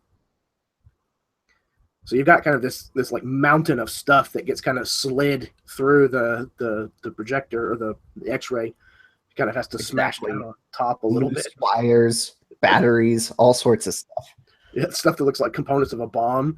And we kind of cut to show a shot of her with like two other guards like leaning in close to her, and they're kind of watching the screen with their eyebrows kind of raised as all these components kind of slide through the X-ray screen that very obviously look like bomb parts and like all kinds of crazy illicit things.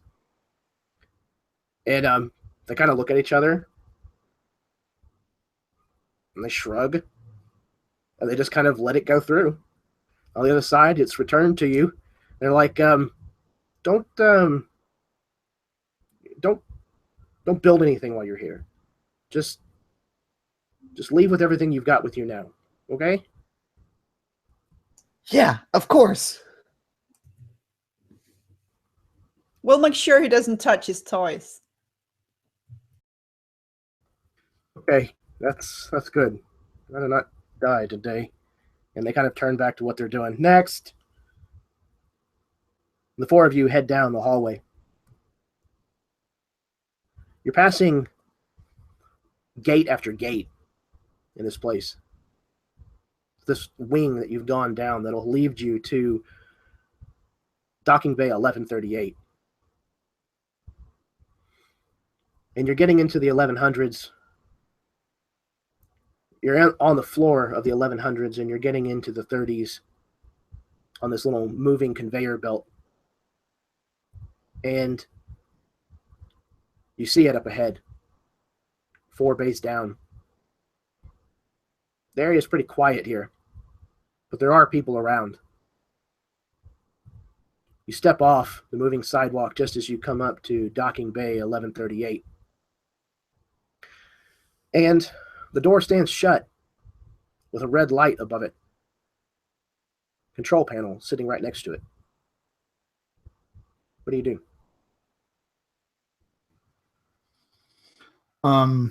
Does it look like it's some type of like an intercom or anything? Your guess is that it probably has some kind of camera and speaker built into it. Kind of a kiosk. Okay. Xander would walk up and he would push the button, whatever button he thinks would get some attention.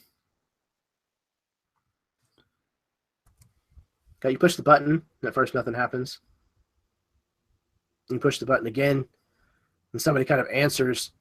And this guy has one of those earpieces in his ear that's got that telltale like coil to the cord.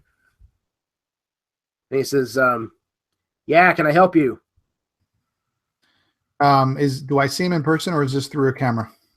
Yeah, you can see just like kind of a head and shoulders portrait of this guy. Okay. I would take out the wad of cash showing the big bills first, and I would just kind of hold it out and say, Hoban sent me. He says, okay, hold on a second. Screen goes dark for a minute. He returns after that kind of antsy moment of tension. And the screen comes back on. He says, you got any weapons on you?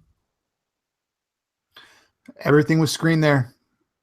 but she gave it back to us. But yeah, of course we got weapons. Who the hell's going to come in here without weapons? Hey, it's my job to ask. All We're right. not going to shoot anybody. We're just here to Let's do hope business. not. That would be a mistake. And you hear the and the light up above it turns from red to green. And a small portion of the larger door kind of slides open, big enough for you guys to pass through.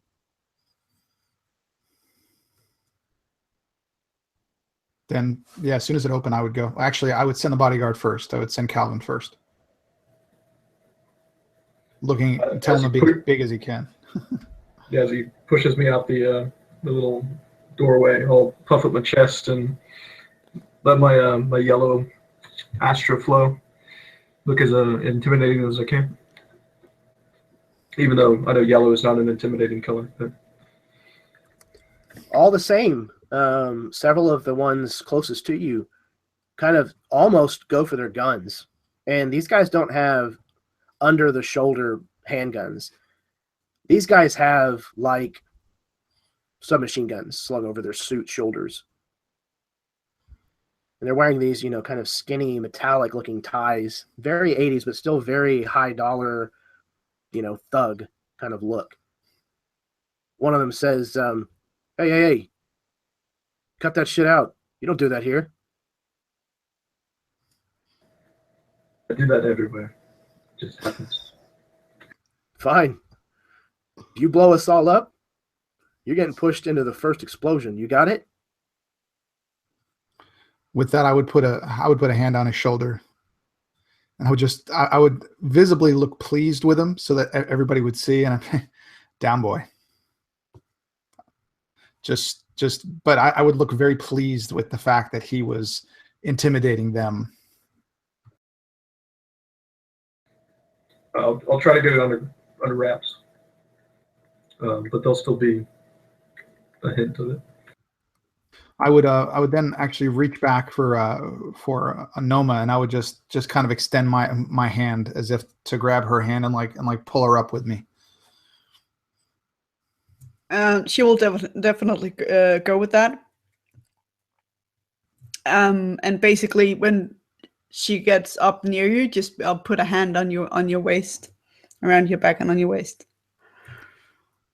Okay. With a smile. And I think Xander would just from there he would just kind of wing it. Look at the guy that looked like he was in charge, and be like, so Hoban said you guys had some new stuff. I've known him for a while. Maybe we can do some business. Maybe buy a little bit, see how it goes, and then maybe we can do some business on a larger shipment, if you know what I mean.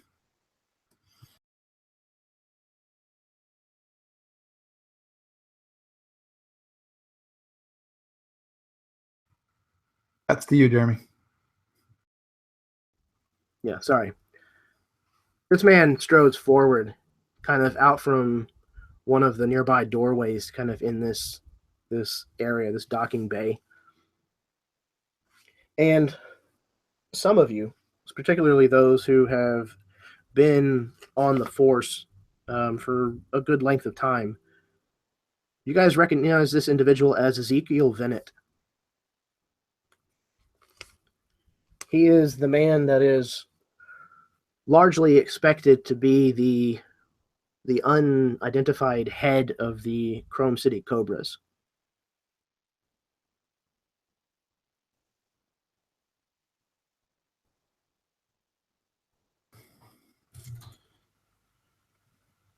Noma is just hoping that he is so much above her pay grade that he doesn't know about her. He probably doesn't. But a lot of his footfolk would. He says, so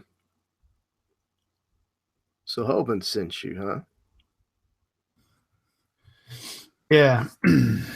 His girl apparently took a liking to mine, fast friends and all that in the ladies' room. Said, got to talking, had a couple drinks.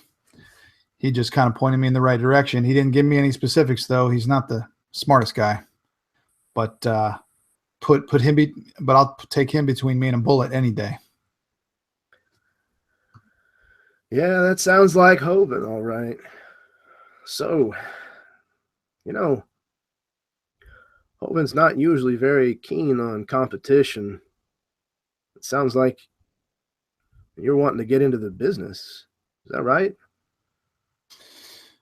Anything that you can make some money.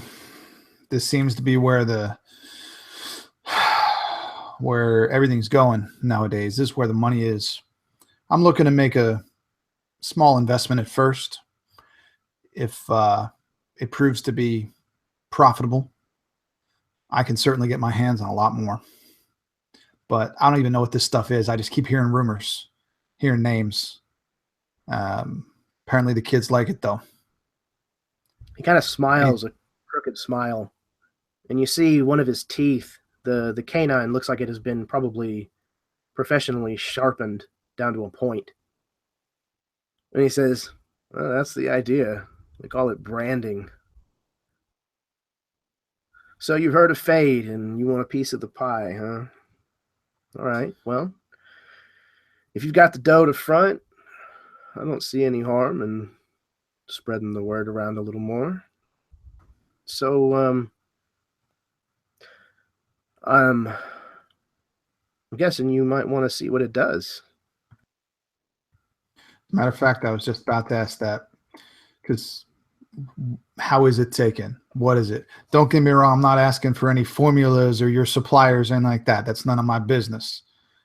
But I also want to know that it isn't going to kill the people that I sell it to, because I want return customers, repeat customers.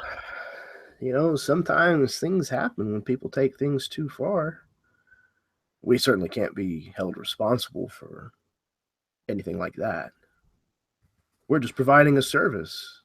You know, if people use the service too much, well, broken omelets and all that. Yeah, we've all had a few of those.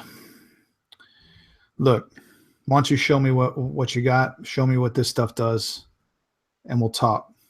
It can just be me and you, but if you don't mind, these guys kind of stick with me. They're all cool, though. No, that's fine. You can keep your pets with you. I don't mind. I'm sure you got a few of your own. As a matter of fact, and he kind of reaches up and snaps his fingers, and an individual comes from the same direction he had, and you aren't entirely sure of the individual's gender. It's very obvious that this person prefers it that way, and is very extravagantly dressed, eccentrically, you might even say. And he says, Peacock, come here. And this individual struts over to him and presents a small case. Kind of a very elegant, small case that's... your guess is it probably came from a much older moon than Cadian. That this is probably an antique of some kind. And he brings it over to a crate and, you know, kind of pets Peacock behind the ear and opens the case up. And it looks like a drug user's case. There's all manner of things inside of it, but it's much better organized. And these things are, I mean, they look medical grade. And he pulls what looks like an inhaler out of it. And he inserts a small little vial into the top and presses it down. And there's just a short little as it engages. And he kind of holds his palm out towards you, Xander, his hand open. Be my guess. Nah, man. First rule of selling this shit, you don't do it yourself. Suit yourself. And he turns to look at the three of you standing nearby. Hey, boss. I know what I'm here for. What is this? This is your new best friend. This is called Fade. And you're not going to find any more pure shit on the street than this stuff right here. Fade, huh? Yeah. Everyone says it's the purest. I'll let you know. And he grabs the inhaler out of there and pops a vial in and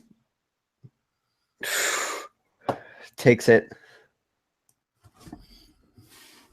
And what would, Jeremy, kind of describe what happens here, what he would feel. So,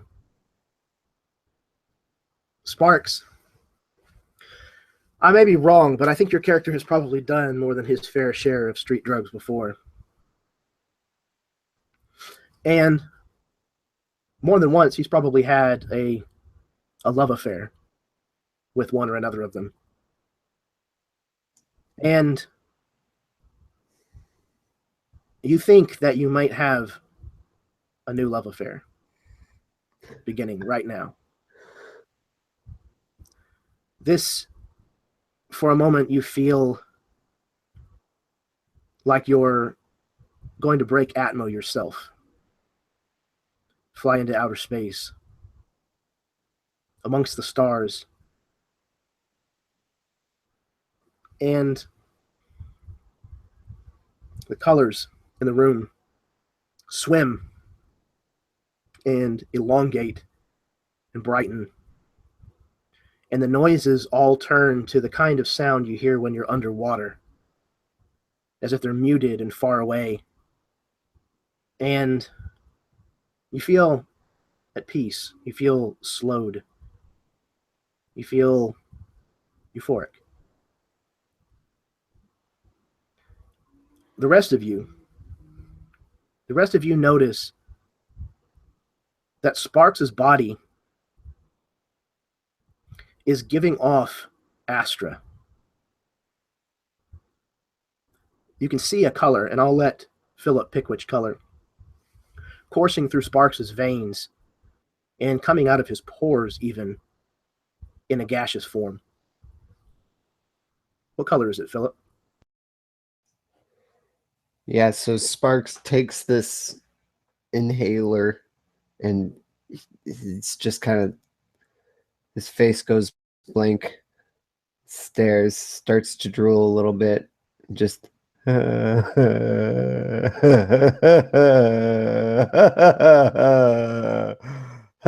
his laughing gets like more intense and kind of violent as he's like and as he's laughing, coughing, blue Astra is just kind of like surging across his veins down his arms. How do the rest of you react to that?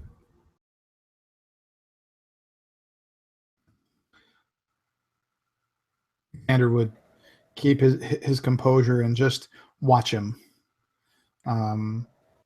just in case something went bad. But he would come to have this cold stare, like kind of like a businessman really looking at his product, just trying to give that impression that he doesn't really give a shit about him, but he wants to see what it does.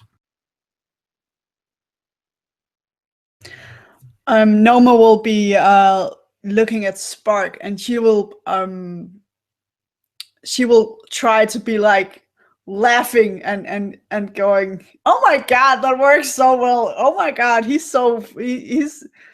tripping so hard." But inside, she is like so scared. She feels like she swallowed an ice pick. So I'll probably need to roll a deception or something like that. Yeah, I would say so.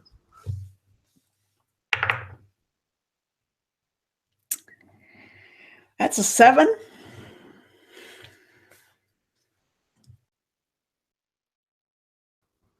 So yeah, let's get Calvin's reaction for this before we take care of that roll. Calvin's actually very stoic.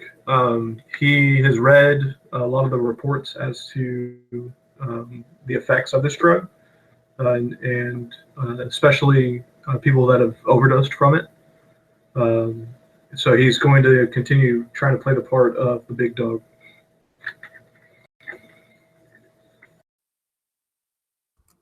Okay.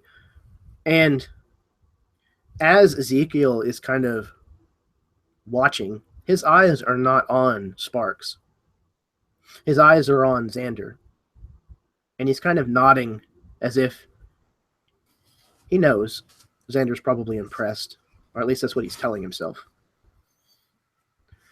And then his eyes kind of slide over to Noma. And he kind of moves forward and he says,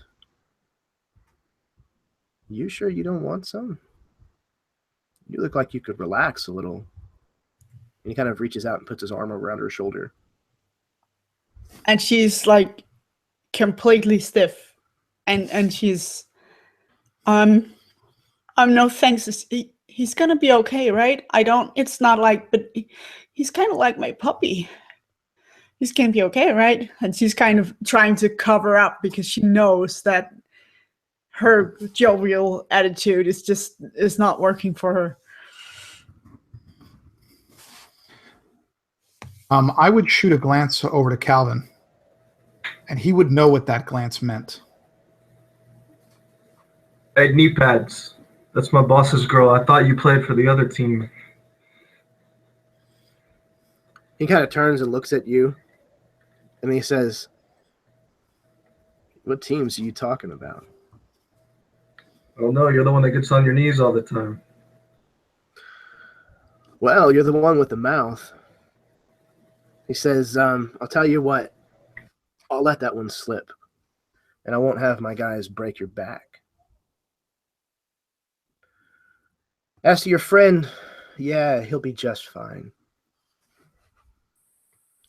In about a day or so, I'm sure he'll get it out of his system. And then he's going to want some more. So," and he kind of flips the box closed. Peacock takes it and kind of wanders off.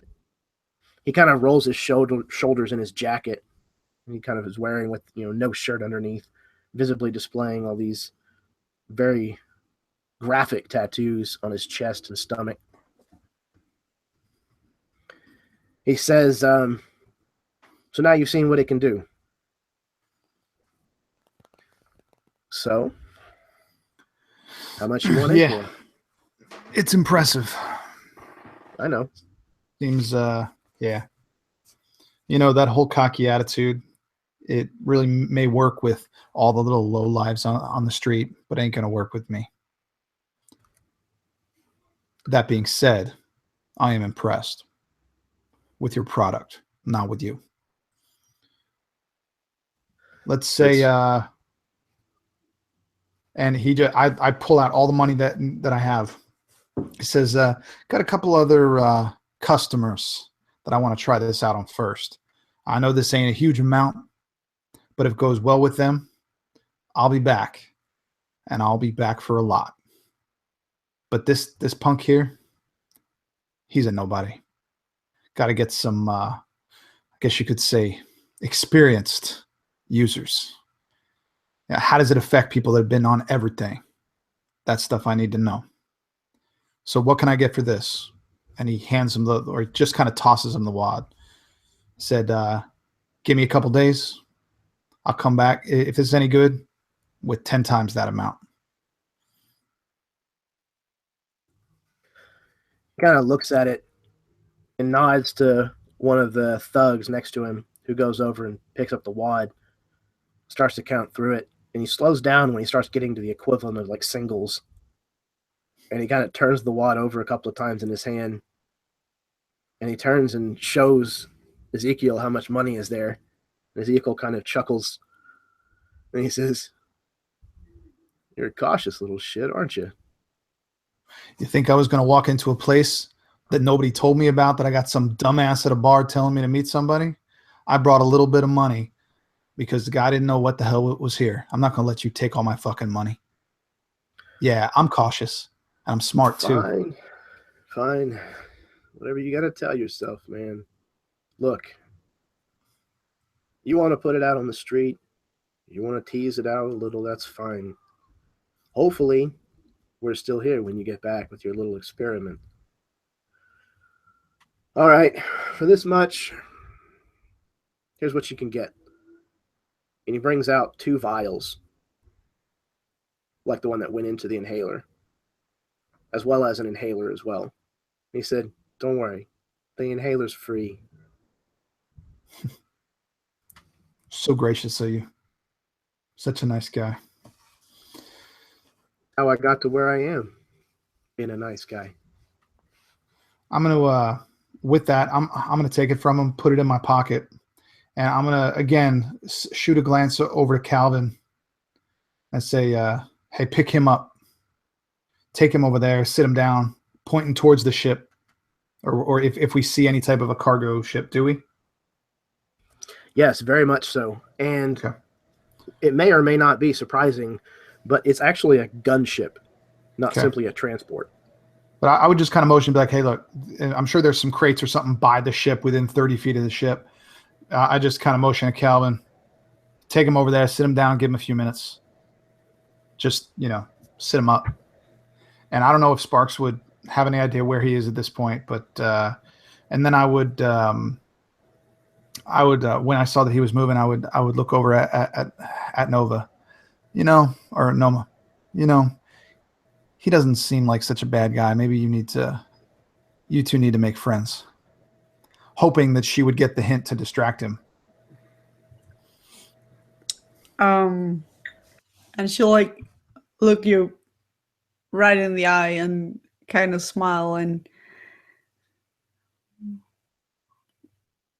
well, maybe you're right. And she'll look at Ezekiel and give him her best smile. But she's like on the inside, she's a little bit she doesn't really trust that what she's got working on is anything that he's buying. But she'll try. She'll give it the old college try. Fair enough. And just walk towards him. Or maybe towards something. Does he have decor there, like a picture or a vase or something? Let's a not little really bit here in this room. There's probably a chair at least, somewhere off to the side. Okay, but yeah. She will try to walk to a place where he will, if he's looking at her, he will be looking away from the other people at least a little bit. Maybe you start admiring the ship. Yeah, definitely. Yeah. Okay. So, hey, this it's a pretty sweet ride. He definitely kind of turns around to kind of watch you approach. And a couple of the guys kind of, again, go for their guns. And he kind of puts his hand up and, tells them to put it down. And Noma kind of pops out her hip. She's fairly good looking. He says, yeah, she's a beauty. I take it you got an eye for hardware, huh? Yeah, this kind. It's been a long time since I've flown anything, and never anything this pretty. It looks like she packs a punch as well. Yeah, she's pretty dangerous too. Oh, that's the best kind, isn't it? So the ship that you've approached looks like this. If you can imagine landing gear. Oh, I can't see anything. There's the black screen. I'm sorry. Oh no. Is it black for everybody? I can see it. I can see it. Okay, hang on. Let's see if I can't. I just think Hangouts are just apparently acting up today. Yeah, I'm going to try to send it to you in the Facebook group chat. See if that works. Okay. So he kind of shows you around a couple of the features of the ship. And while that's happening, we go over to where Calvin and Sparks are. And what's going on over there? Calvin's gonna walk over to Sparks to like, "Hey, you little bastard that knocked you on your ass, huh?" And he'll start scooping him up. And as he scoops him up, he's gonna try to loosen his bag a little bit. And then he'll walk him over to those crates. And when they're almost there, he's gonna kind of trip him, so he falls flat on his face, spilling the contents of his bag. "Hi, little bastard. Worthless piece of shit. Here, I'll clean this up." And he'll go start scooping things. And that little tracking beacon, if he thinks he can get away with it at this point, he's going to try to astral adhesion it to the bottom of the ship. Okay. Make me a sleight of hand. I'm so tempted to give you disadvantage on this, but I'm going to play nice. Well, I was planning on using inspiration, so I can cancel out the disadvantage. So I'm cool with that. Either way.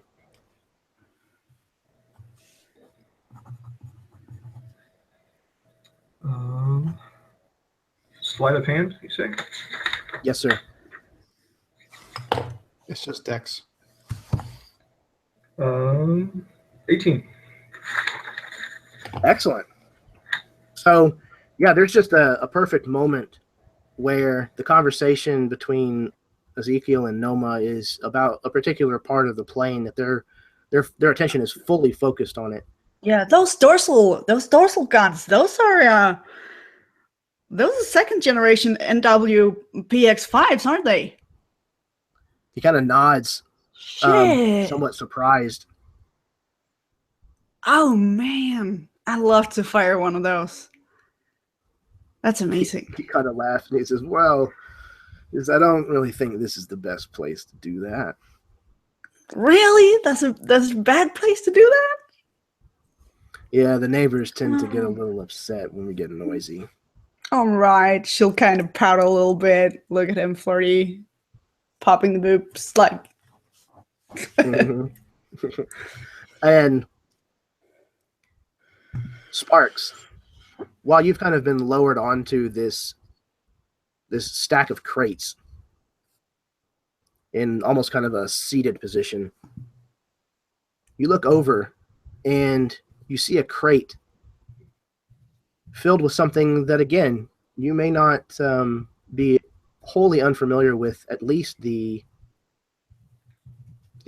knowledge of. And you see that it's Alzarine wine. An entire crate of it. Very, very high dollar. Schwanky stuff. And nearby, you see what you're guessing are probably empty vials of Fade. Just a couple of them in between the crates. It looks like they may have missed them when they went to clean it up.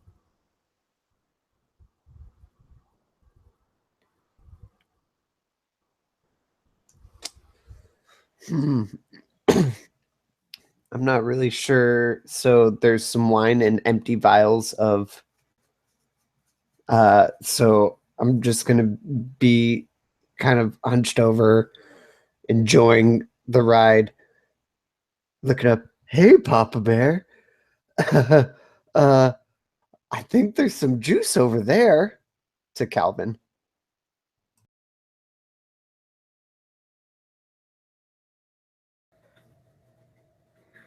I don't know what ride you're on, but I might have to join that.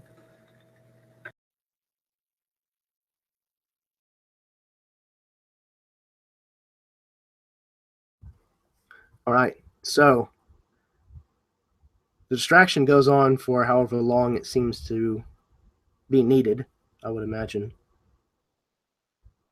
And what is Xander up to in the middle of this? Xander is trying to look as disinterested as possible with everyone around him. He's trying to give the impression that he's above all this. This is petty. This is dirty. He just wants to get his people and just get out of here. And it's almost as he almost seems a little bit arrogant, a little bit hoity-toity, so to speak. Kind of like me. Fair enough. And then there's one thing as you guys kind of wrap up your business here and begin to leave the docking bay 1138. There's one additional thing that I would say probably Calvin notices as he's been hanging out with Sparks. On the sides of the crates that Sparks has been sitting on, including the one that was open nearby that had the bottles of wine in it, it says, "Happy birthday, Lord Warden, House Aldemont." And that's where we're going to take our break so that you guys can refill your drinks, smoke them if you got them, go to the bathroom, etc., etc., etc. We will meet back here in 10. Sweet. For those of you who are watching and have been watching through the night, thank you very, very much for tuning in. For those of you who may be tuning in later, thank you equally much for giving us a chance, taking a watch. I hope you're having fun out there, and we'll be right back.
Okay.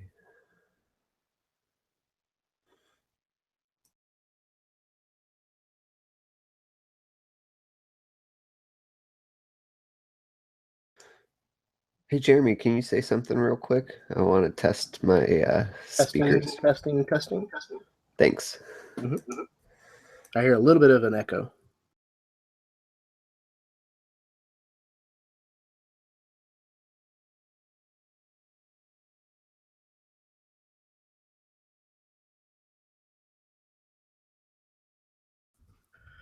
Those of you who may have been tuning in so far, thank you very, very much.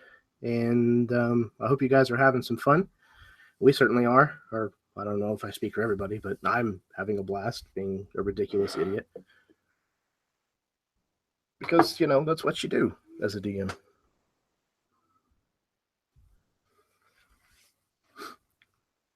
Or as my screen says, the Astra.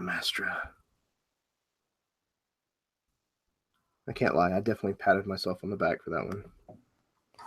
Made me giggle. Funny. Hey, Jeremy, you realize in that one scene that you were having me talk the way I grew up, right? Which one? Well, because you're in the bar and you're talking all like, "Hey, how you doing?" and all that stuff. I grew up in New Jersey, man.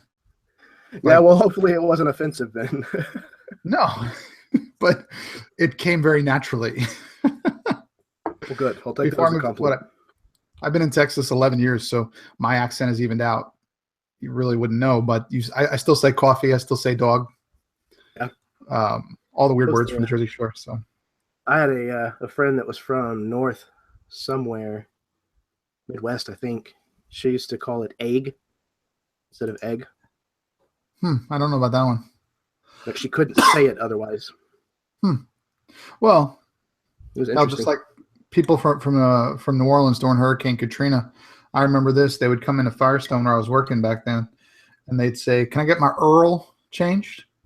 And I said, "Who the hell is Earl? Who's Earl?"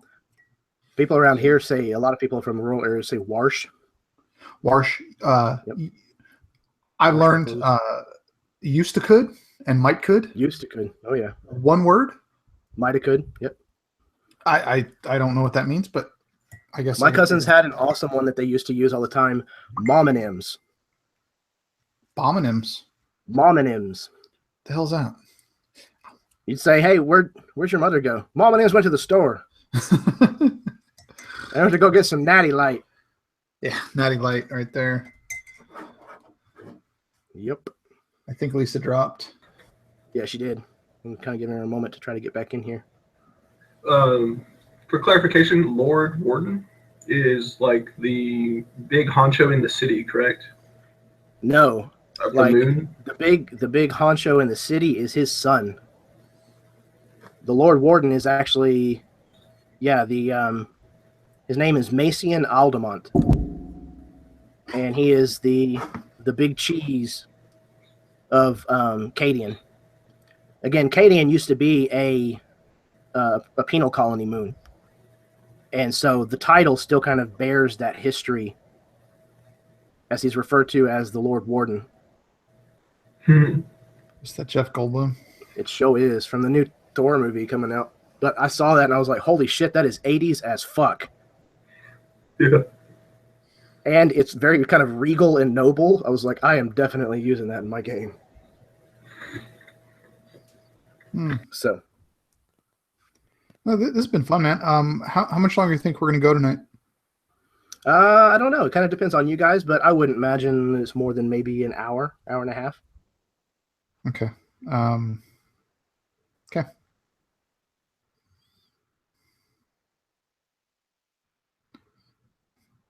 I got to work tomorrow, 6 a.m. So. That's normal. I'm home by noon, dude. Yeah. Every day. Well, Lisa's saying she's having trouble getting back into it. Just give her a couple minutes. Yeah. A lot of people had to like restart and all kinds of crazy stuff to get up to work. Yeah, I just had to drop and come back on to make my headphones work for some reason. I don't know why. Some people have had to restart their browsers. Some people have had to restart their actual machines. Kind of nuts. But she's asking if I can add her from her Google Plus account. For the record, I made my tea too hot, and it makes me sad. Just want everybody to know that. Out in the internet world, It's the worst. Like, not to go off on a tangent here or whatever, but I have a very sensitive mouth. So like hot drinks, yeah, I know, right? Setting myself up here. But hot drinks, I have a very small window as to when I can drink them because they're either scalding hot and I can't enjoy it or anything else for the rest of the week, or it gets too cold and it's disgusting. So like I have to, as soon as it's ready, I've got to just commit to drinking it. when I since I've been trying to lose weight, I'm down just about 50 pounds since January, just doing it slow and steady. I've been drinking a lot of green tea, and probably a cup or two a day. And my choice tonight was a Russian stout in a bomber or green tea, and I thought this is the better choice for right now because it's a Thursday. The improv game on Saturday, there will be beer. I know Jeremy knows about that, but I'm doing a improv, complete improv, start to finish. No idea what it's going to be. Just start running a game for 3 or 4 hours, and we're going to roll characters when we first start, since I have the character dice. So if it comes up with dwarf, half orc, wizard, performer, that's chaotic evil. That's what you have to play. Oh wow. So it should be interesting. Lisa's in the game actually. So, and Jeff Dottie, I think. Jeff Dottie, yeah. It should be fun. I tried to get Jeremy, but he was going to be playing out of town. I'm not playing. I'm just out of town. Because I wanted him to reprise the role of Honeypot, but gotta get you. And if it goes well, I may be doing it monthly, so I'll get you in the next one, Jeremy. Absolutely. I'm trying to get Lisa's thing added here, but I can't figure out how I'm supposed to get her the link through her Google Plus. I had this problem when Jake was running Two Maharas the other night. I just couldn't get back in, no matter what I did. Trying to see if she can't tell me how to send that to her. Hold tight, folks. By the way, the game tonight has been very good, guys. All the RP has been fantastic.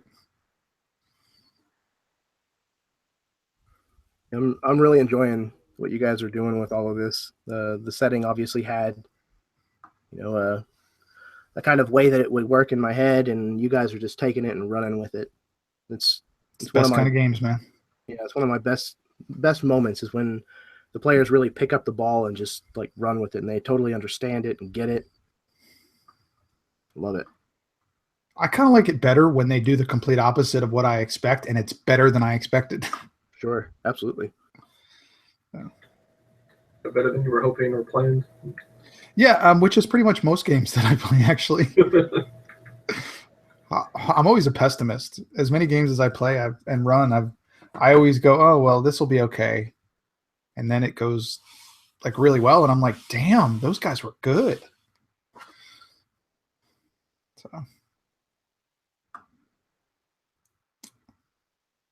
she's trying to teach you how to fix it the Denmark way. And it's not working.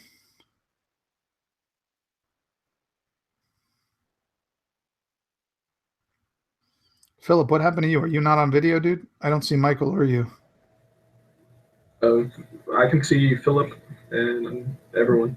Yeah, I see everyone. Okay. I see. It's fine. I see Michael and Philip with black screen, but that's fine. That's what happens.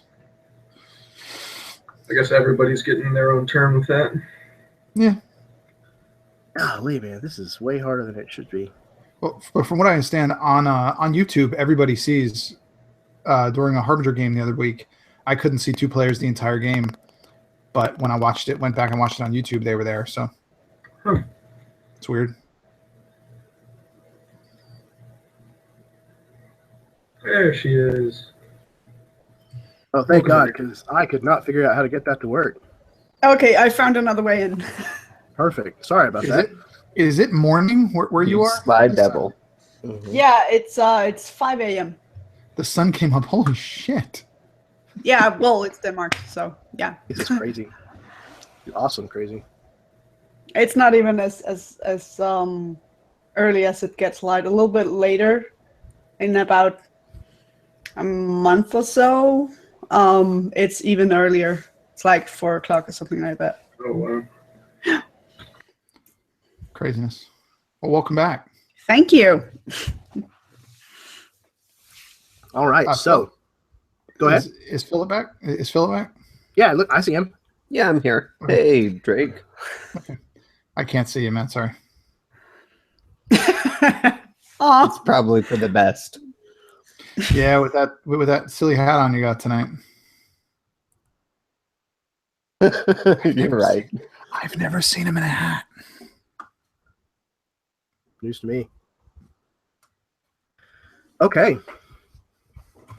So you head your way out of the loading bay, the docking bay 1138.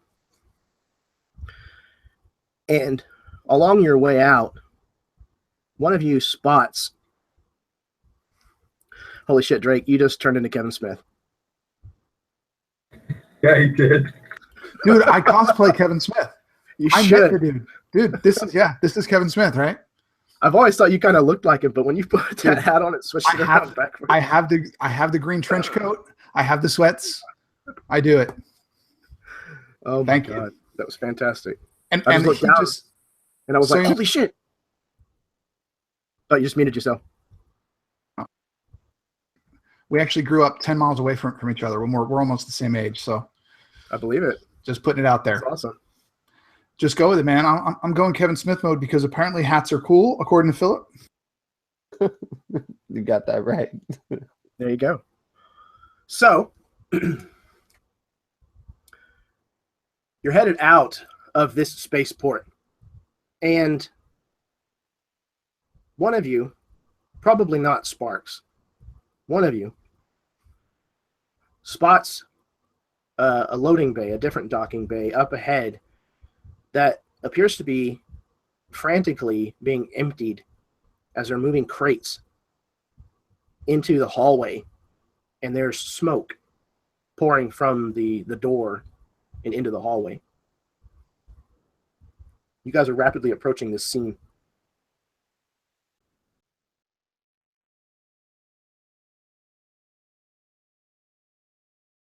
This is as we're leaving. Yes, it is. You're going to pass by it. What kind of smoke are we talking about? Definitely fire. It's black and thick, kind of acrid.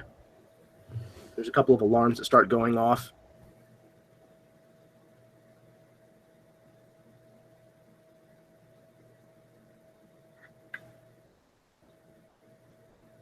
None of our business. Yeah, that's kind of what I was thinking too. We put the bug on there. We got the tracker. We got the stuff. We came here to do what we need to do. We're not cops anymore. Let them fend for themselves, in my opinion. You got it, boss. Yeah, their people killed Cabby, so I don't know. Normally, I wouldn't be like this, but the gloves are off. So you walk by as the scene kind of unfolds and gets a little more panicky, and there's quite a bit of chaos and confusion. And I would imagine that Sparks probably sees this part. As you're passing by, there's a crate that's open. Looks like they just carried it out from the room, open already, just trying to get the stuff out of there. And there are 3 things that are in this open chest that kind of catch your attention. And the chest itself is kind of a little off to one side. You see a helmet inside that you may or may not have some information about. Roll me a history check, if you would, please. That is 20 modified. Okay. You recognize this helmet. This helmet once belonged to the vigilante known as the Judge, called the Helm of the Dreaded Judge. Long ago, when Cadian was still a penal colony moon, this man was the first to institute any form of law or order. Though his methods were often questionable, the results were undeniable. The black and red painted auriculum helm features a darkened visor and a boldly displayed shield on its forehead. The shield was the symbol used by the Judge, an indication of his intention of being a protector of the people. You also see a device that you might be a little more aware of. Your crowd might have this kind of thing more regularly. This is a black and red rugged shield. The red accents lend an even meaner, leaner look to this piece of protective gear. 2 HUV discs that form an invisible connection to an accompanying bracer allow it to be wielded without you having to carry it. However, this isn't simply a shield. It can be disconnected from the bracers, and the discs turn this shield into a hovercraft. Twin Griff Tech engines mounted on either side provide additional forward thrust and some directional control. 3 towing cables mounted on the back are fitted with wrist straps. And the third and final item that you see inside the crate with these 2 things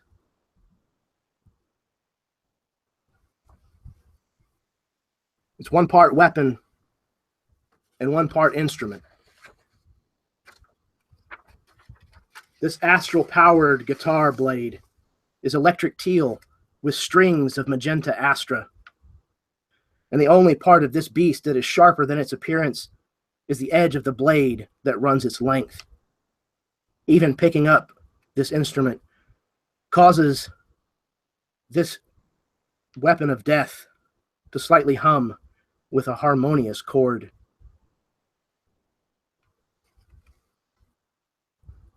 Oddly enough, this open crate is kind of unattended at the moment. Snag them. All of them.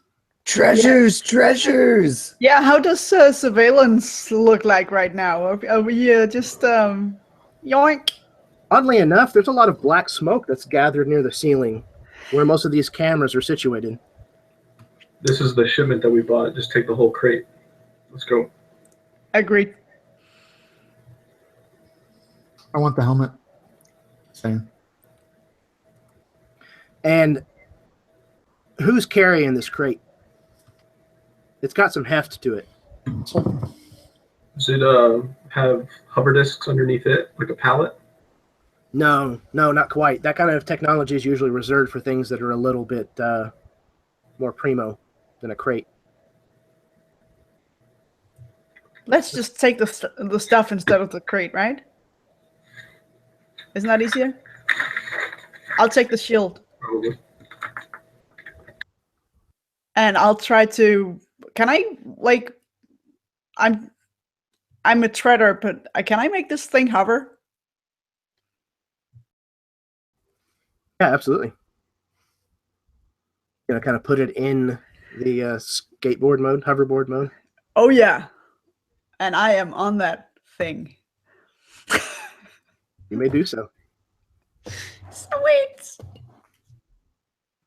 Remember, you can't go over water with it. Be careful. Good to know, but I don't know. I could get used to this criminal life. Yeah, I try to snag the helmet and just kind of put it in my coat, like under my arm, and walk out. Okay. And is anybody grabbing the guitar blade? Sparks? Yes, Sparks Okay. is definitely going to grab the guitar blade and start, strumming a just typical 3-chord punk. Right. Yeah, real hard, kind of upbeat. And, it's not plugged into an amplifier, so it's a little subdued. But in your head, it sounds like you're on stage and there's just thousands of screaming people. I can see the sound waves, man.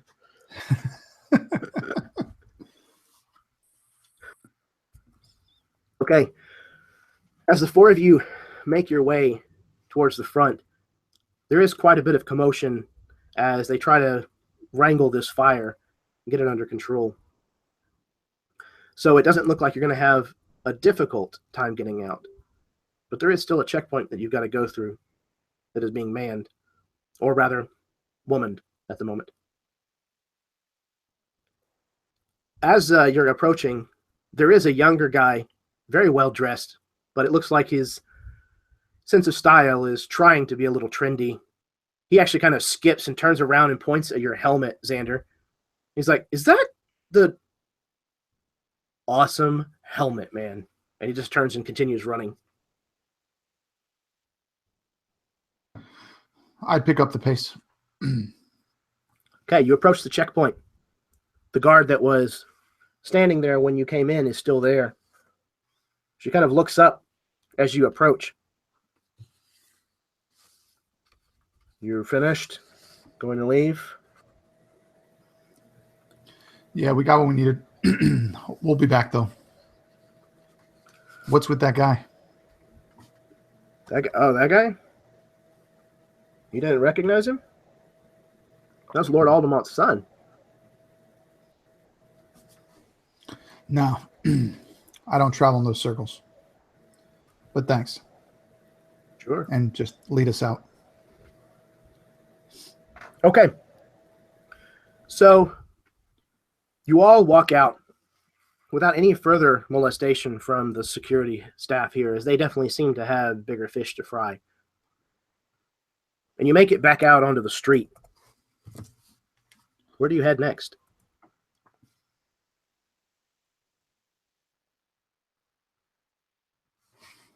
Any suggestions, guys? Either back to the diner or back to Xander's place, I would say. Yeah, I think we basically have 3 places, right? We kind of also have Cabby's, and we're pretty sure that it's empty because it's an old crime scene, so that's a place we can talk probably undisturbed.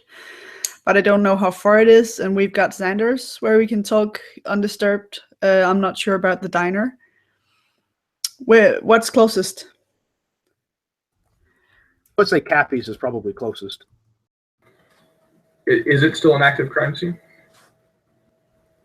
I would say so. It's only been a day or two. I don't know if we necessarily want to go there. We don't have jurisdiction anymore, and it could. I don't know. Look, we need to get out of the eye. We need to get out of the public eye. Let's go back to my place. Makes sense. Don't worry about the diner. Let's just do it. All right, so you guys head back to Xander's flat. And once you get there, you all kind of take a moment to relax, let the adrenaline kind of run out. And then the kind of question comes up inevitably of what to do next.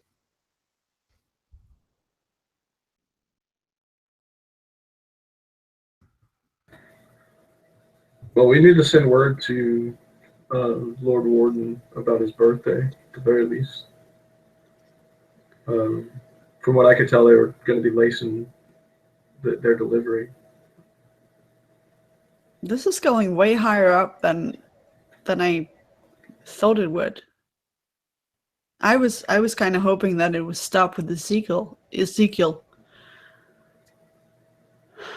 You I don't wear know your if- hats when you're the boss.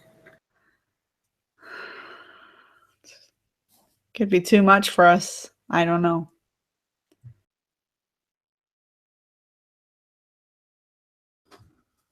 It could be, but what do we have to lose? That's true.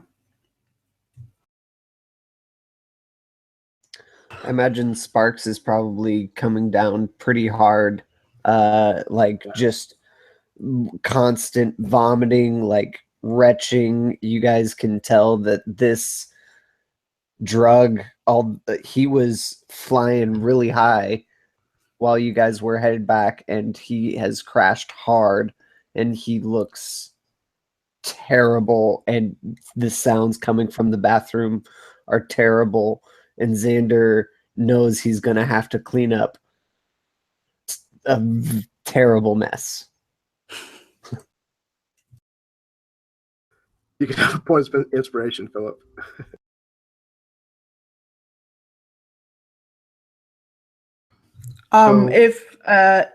If Sparks lets her, I would think that Noma would actually kind of be out there on his side and try to clean him up as it goes along and get him like towels and stuff and try to give him some water and just generally feeling completely helpless and just being super concerned. He's calling for his mommy and appreciating the comfort that you give him.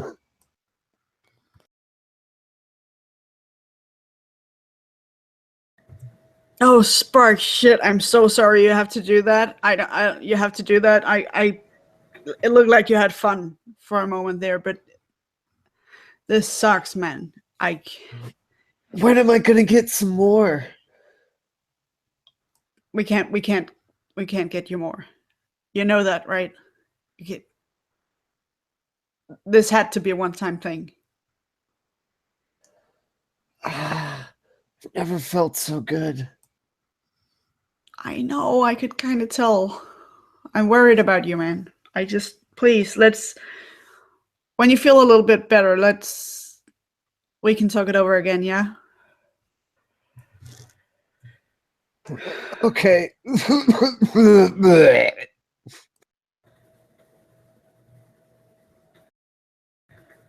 So Xander, what's our play here?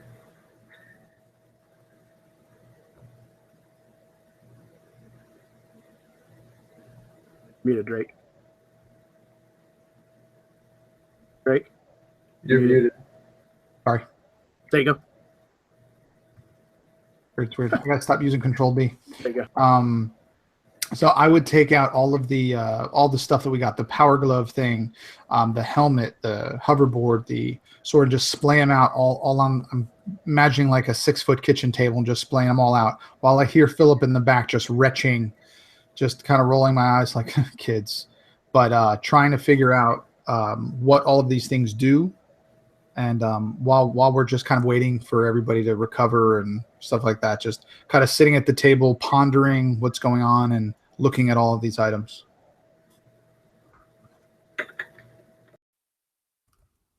Anybody else?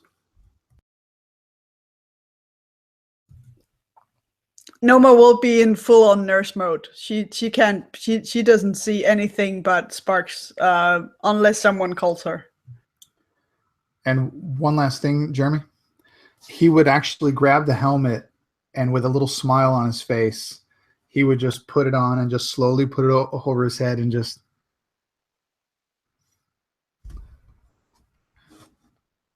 It's the kind of epic moment that you would think about. That would be, it may even be like finding Superman's cape is real and putting it on. It has that kind of reverence to you, I would think. And as far as what these items do, between Xander and Calvin, both of you kind of are able to figure it out while the other two are otherwise occupied. The helm of the dreaded judge supplies a +1 to your AC. The wearer of this helmet also gains dark vision up to 60 feet In addition, once per short rest, when the wearer utters a terrible one-liner, they are granted advantage on their next attack roll. Awesome. Thank you. Sweet. The shield, which is called the Pit Bull. This functions as a normal shield and still takes a hand to wield it. In addition, when activated, the hoverboard levitates at a fixed distance of 3 feet above the nearest surface that gravity pulls it towards. If it is ever not at this distance, it will return to 3 feet above the ground in 1 round. The pilot of this board may make acrobatics checks with advantage to pilot the levitating board up to 60 feet as their movement. While the shield is in this mode, it does not provide its usual bonus to armor class. Switching between the 2 modes requires a bonus action. And last but not least, the guitar blade is called the Shredder. It is a longsword. This instrument functions 3 times per long rest. The wielder may spend their action to play a gnarly riff. This requires a performance check with advantage. Calculate the result as if it were an ability score, and you assign it a modifier. For a number of rounds equal to that modifier, up to 3 allies within 30 feet of the wielder at the time of this riff are so deeply moved by your music that they gain 1d4 to their attack rolls and saving throws during those rounds.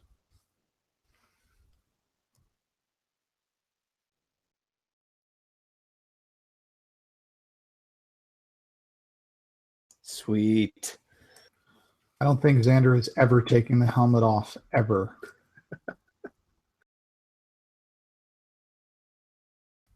But I'm glad you guys are happy with them. I knew it was the Pitbull. I'm just saying.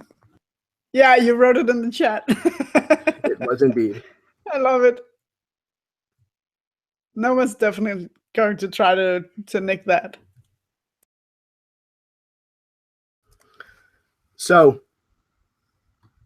as you guys are kind of winding down the day, and the rain doesn't really seem to be letting up, but just a little bit, and the sun is heading towards the horizon, you're discussing these 2 things, or these things laid out on the table here. And the other 2 of you, I would imagine, have just come out of the bathroom, maybe to get Sparks some water, to have a seat on a comfortable couch. When all of a sudden, a dark shape lowers itself down in front of the window, cutting off the red hues of the sunset. And you hear a loud thrumming kind of lower down outside his balcony. And it stops and hovers there. What do you do?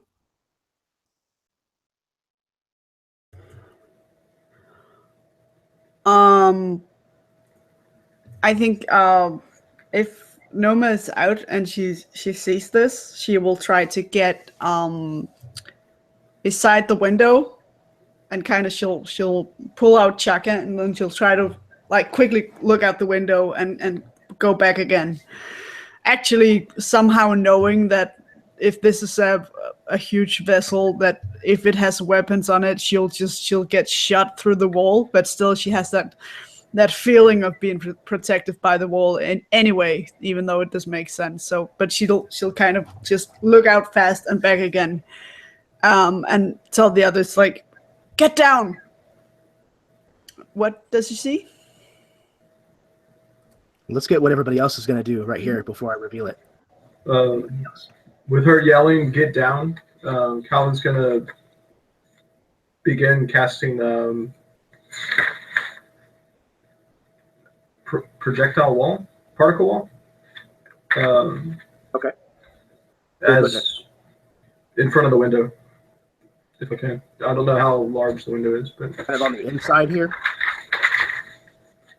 Or you're Yeah, or you're or- attempting to project it outside of it?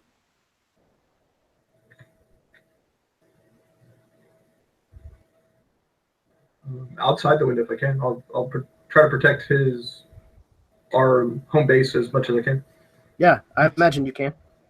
And I'm going to go ahead and boost it so to make it taller. That puts you over your limit? That will put me 1 over my limit. That'll Okay. take me to 4. So if you could go ahead and give me a D6 at this point. And I believe I get to roll 2 of them. One of you guys, yes, I think you do. And if one of you guys could be ready with the chart, since I don't have mine out. I rolled 2 4s. All right, what do we got at a 4? Anybody have it? Astra roots you to the floor with intense gravity. Reduce your movement by half until the start of the next turn.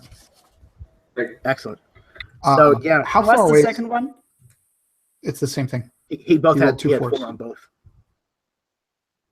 How far away is it from where I'm standing? You said right I would outside say- the window, but Yeah, I would say that you're probably 10, 15 feet to the door to your balcony. So it might be in the further 10 feet away from you on the other side of the wall. So I see this, and I'm going to walk to the door of the balcony. And can I see the inside of the helicopter? Yeah, it's not quite a helicopter, but it's a big ship that's you and Noma are both able to see now that you've opened the door that it's actually a ship you've seen before. I am going to. Can I see the cockpit? So you do see the cockpit. And what I'm going to do is you're going to see, because I'm freaking crazy, I am going to lift up my arms, and you're going to see yellow Astra just kind of crackling across my fingers, and you're going to see it start to go around my whole body till it's just this kind of yellow lightning is kind of crackling throughout my whole body. And in an instant, I will disappear, and I will appear 30 feet away behind the pilot in the cockpit, casting void slip. Okay, and while that's going on, what is Sparks doing? Oh shit, what is that noise? Ah, fuck. Oh, fuck. Oh, fuck. And he'll go ahead and toss one of his support spheroids over towards Xander, and it will adhere to him and quickly spread out across his chest, covering his, or I guess it just hovers around him and he gets to use it. Sorry, forget about that. And it's the defense AC bonus. Yeah, I would say that you probably do that just as you see him wrapping himself in Astra, and then before he winks out, this thing kind of flies through the air slow motion as he starts to like disappear, and the part that he lands on, or that this little thing, the spheroid lands on, just happens to be the last part of him that disappears, and it disappears with him. Perfect. So as you're doing so, Sparks, you also happen to recognize this ship, being a mechanist. This ship is made by a company called Knight Industries, and it's called the Hoff 2000. This is a high-end military ship. Now that you're sober, you're kind of, well, sober-ish, you're kind of drinking this in as Xander disappears into the cockpit. Xander, you appear behind this pilot, and I imagine there's probably a little bit of a noise, almost like apparition from Harry Potter or what have you, this kind of yeah. And as you do so, the pilot kind of turns around, somewhat surprised, and you may be equally surprised to see someone that you have seen before someone that you have seen very recently. You see, seated in the pilot seat, Peacock. This individual turns around and with no pretense says, "Are you crazy? I came here to pick you up. We've got a lot to talk about." And that's where we're going to end the session. Awesome. Very nice. Very nice. Very good. Very good. Nice. Yeah. Yeah. The RP in this session was really good. I really enjoyed it. We didn't have a single battle, guys. Exactly. And we didn't need one. Hey, nothing wrong with that. Exactly. Nothing wrong with that. That was fun. You don't need combat to have fun. The RP's fun. Well, But Jeremy, the chance of you combat knew was that- certainly there, but you guys did a We great just- job choosing other options. You knew that I was going to teleport, though. That's my favorite spell, dude. And I can do it for 0 fade, so I'm going to teleport behind everybody every time. Yeah, I think I would too. Yeah. Yeah. No, that was good, man. By everybody, I really enjoyed that, Jeremy. That was a lot of fun. I really felt. The first session was good. Don't get me wrong, but this one was much more immersive, and maybe that's because we all meshed Good. well. But I really enjoyed that story. I really felt like it was an '80s retro thing. Fantastic. Good to hear. I still miss Definitely. Johnny. I hope Johnny will I be did back too. next week though. Next time Yeah, I though. did too. But it was a lot of fun. Yeah, we probably it's- would have gotten into some fights with Johnny there. He's Oh yeah. I think he's so. fun, man. Oh gosh. Yeah, for sure. 5:30 in the morning for Lisa. Good Lord. That's true. Yeah. So, so we can go ahead and let Lisa go. Lisa, you can give us an outro if you'd like. Plug anything you want. Well, I don't have anything to plug on my own, but I would definitely like to plug the Absolute Tabletop group and have a look at whatever the guys who have Absolute Tabletop is selling. Have a look at Drake's channel that he will plug himself, but also the new he's gonna plug it himself, but I have to do it as well. Drake and Jacob Norman has made a new initiative, Call to Adventure, that he will probably tell you about in a moment. And if you're new at RPGs, just throw yourself at anything that has that stamp on it. It's gonna be so cool, and you're gonna have really good people to help you get into this hobby. And that's me. Fantastic. Thank you very much. Always a pleasure to play with you, Lisa. Thank you very, very much for staying up to a ridiculous hour. And yeah, every time that I have you in a game, you knock it out of the park. Well, it's always worth it. I appreciate that very much. Thank you. And I know initially you had talked about your English being a concern of yours, and I don't know what the hell you're talking about. Like, You speak better English than I do. Yeah. Seriously, she speaks better English than all of us. So yeah, I wouldn't worry at the least if I was you.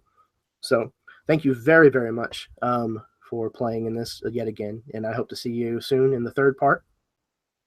I will be happy to join again, and I think I will be deserting this hangout now and jumping into Absolutely. bed. Yeah, give me some Okay. sleep. Bye, guys. Bye. And Michael. I had a blast. I wish I had said it because whenever we had the items on the table, I wanted to pull up a data pad to look to see where the tracker on was, which would have been really funny. But yeah, it was a fantastic night and I had a lot of fun. Fantastic, dude. Thank you very much. And Philip. Hey guys, yeah, I also want to say this is a playtest of Absolute Tabletop Creation Harbinger. Version 0.2 is going to come out soon, And if you guys are interested in playing like this modification of Dungeons and Dragons 5e with a space setting, find them. They'll give you the playtest materials. This has been awesome. And then join the Facebook group. You get the opportunity to play with amazing players and amazing DMs like we have here. It's awesome. Thank you, Philip, very much. And I second that. Yeah, absolutely. Get to the Absolute Tabletop official Facebook group. It's again, I cannot stress it enough how fantastic of a place it is. It's incredibly supportive and imaginative, and the people there are so knowledgeable and friendly and want to help. And you can get into a game. There's probably at least a game every night, if not, on the weeknights, on the weekends, 2 or 3 games a night. So there's plenty for you to do, all kinds of different systems, all kinds of different styles. It's just a fantastic place. So yeah, and absolutely check out Harbinger. It's a lot of fun. It's a lot of fun to mess with and kind of change to be your own. Yeah, I highly recommend it. And Philip, thank you so much once again for playing. This is the second game that I've had with you. You're always a pleasure to play with, and yeah, I can't wait to the third one. See where it wraps up. Mike, I didn't say that you're a fantastic player. I'm sorry, man. Mike is my real life friend. We've been friends since he was 14, so he knows. He knows I love him. So that leaves me last, but certainly not least, to Drake.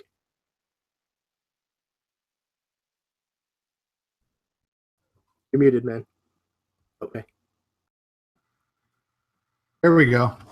Man, I was getting a little Control D like palsy there. It was very weird.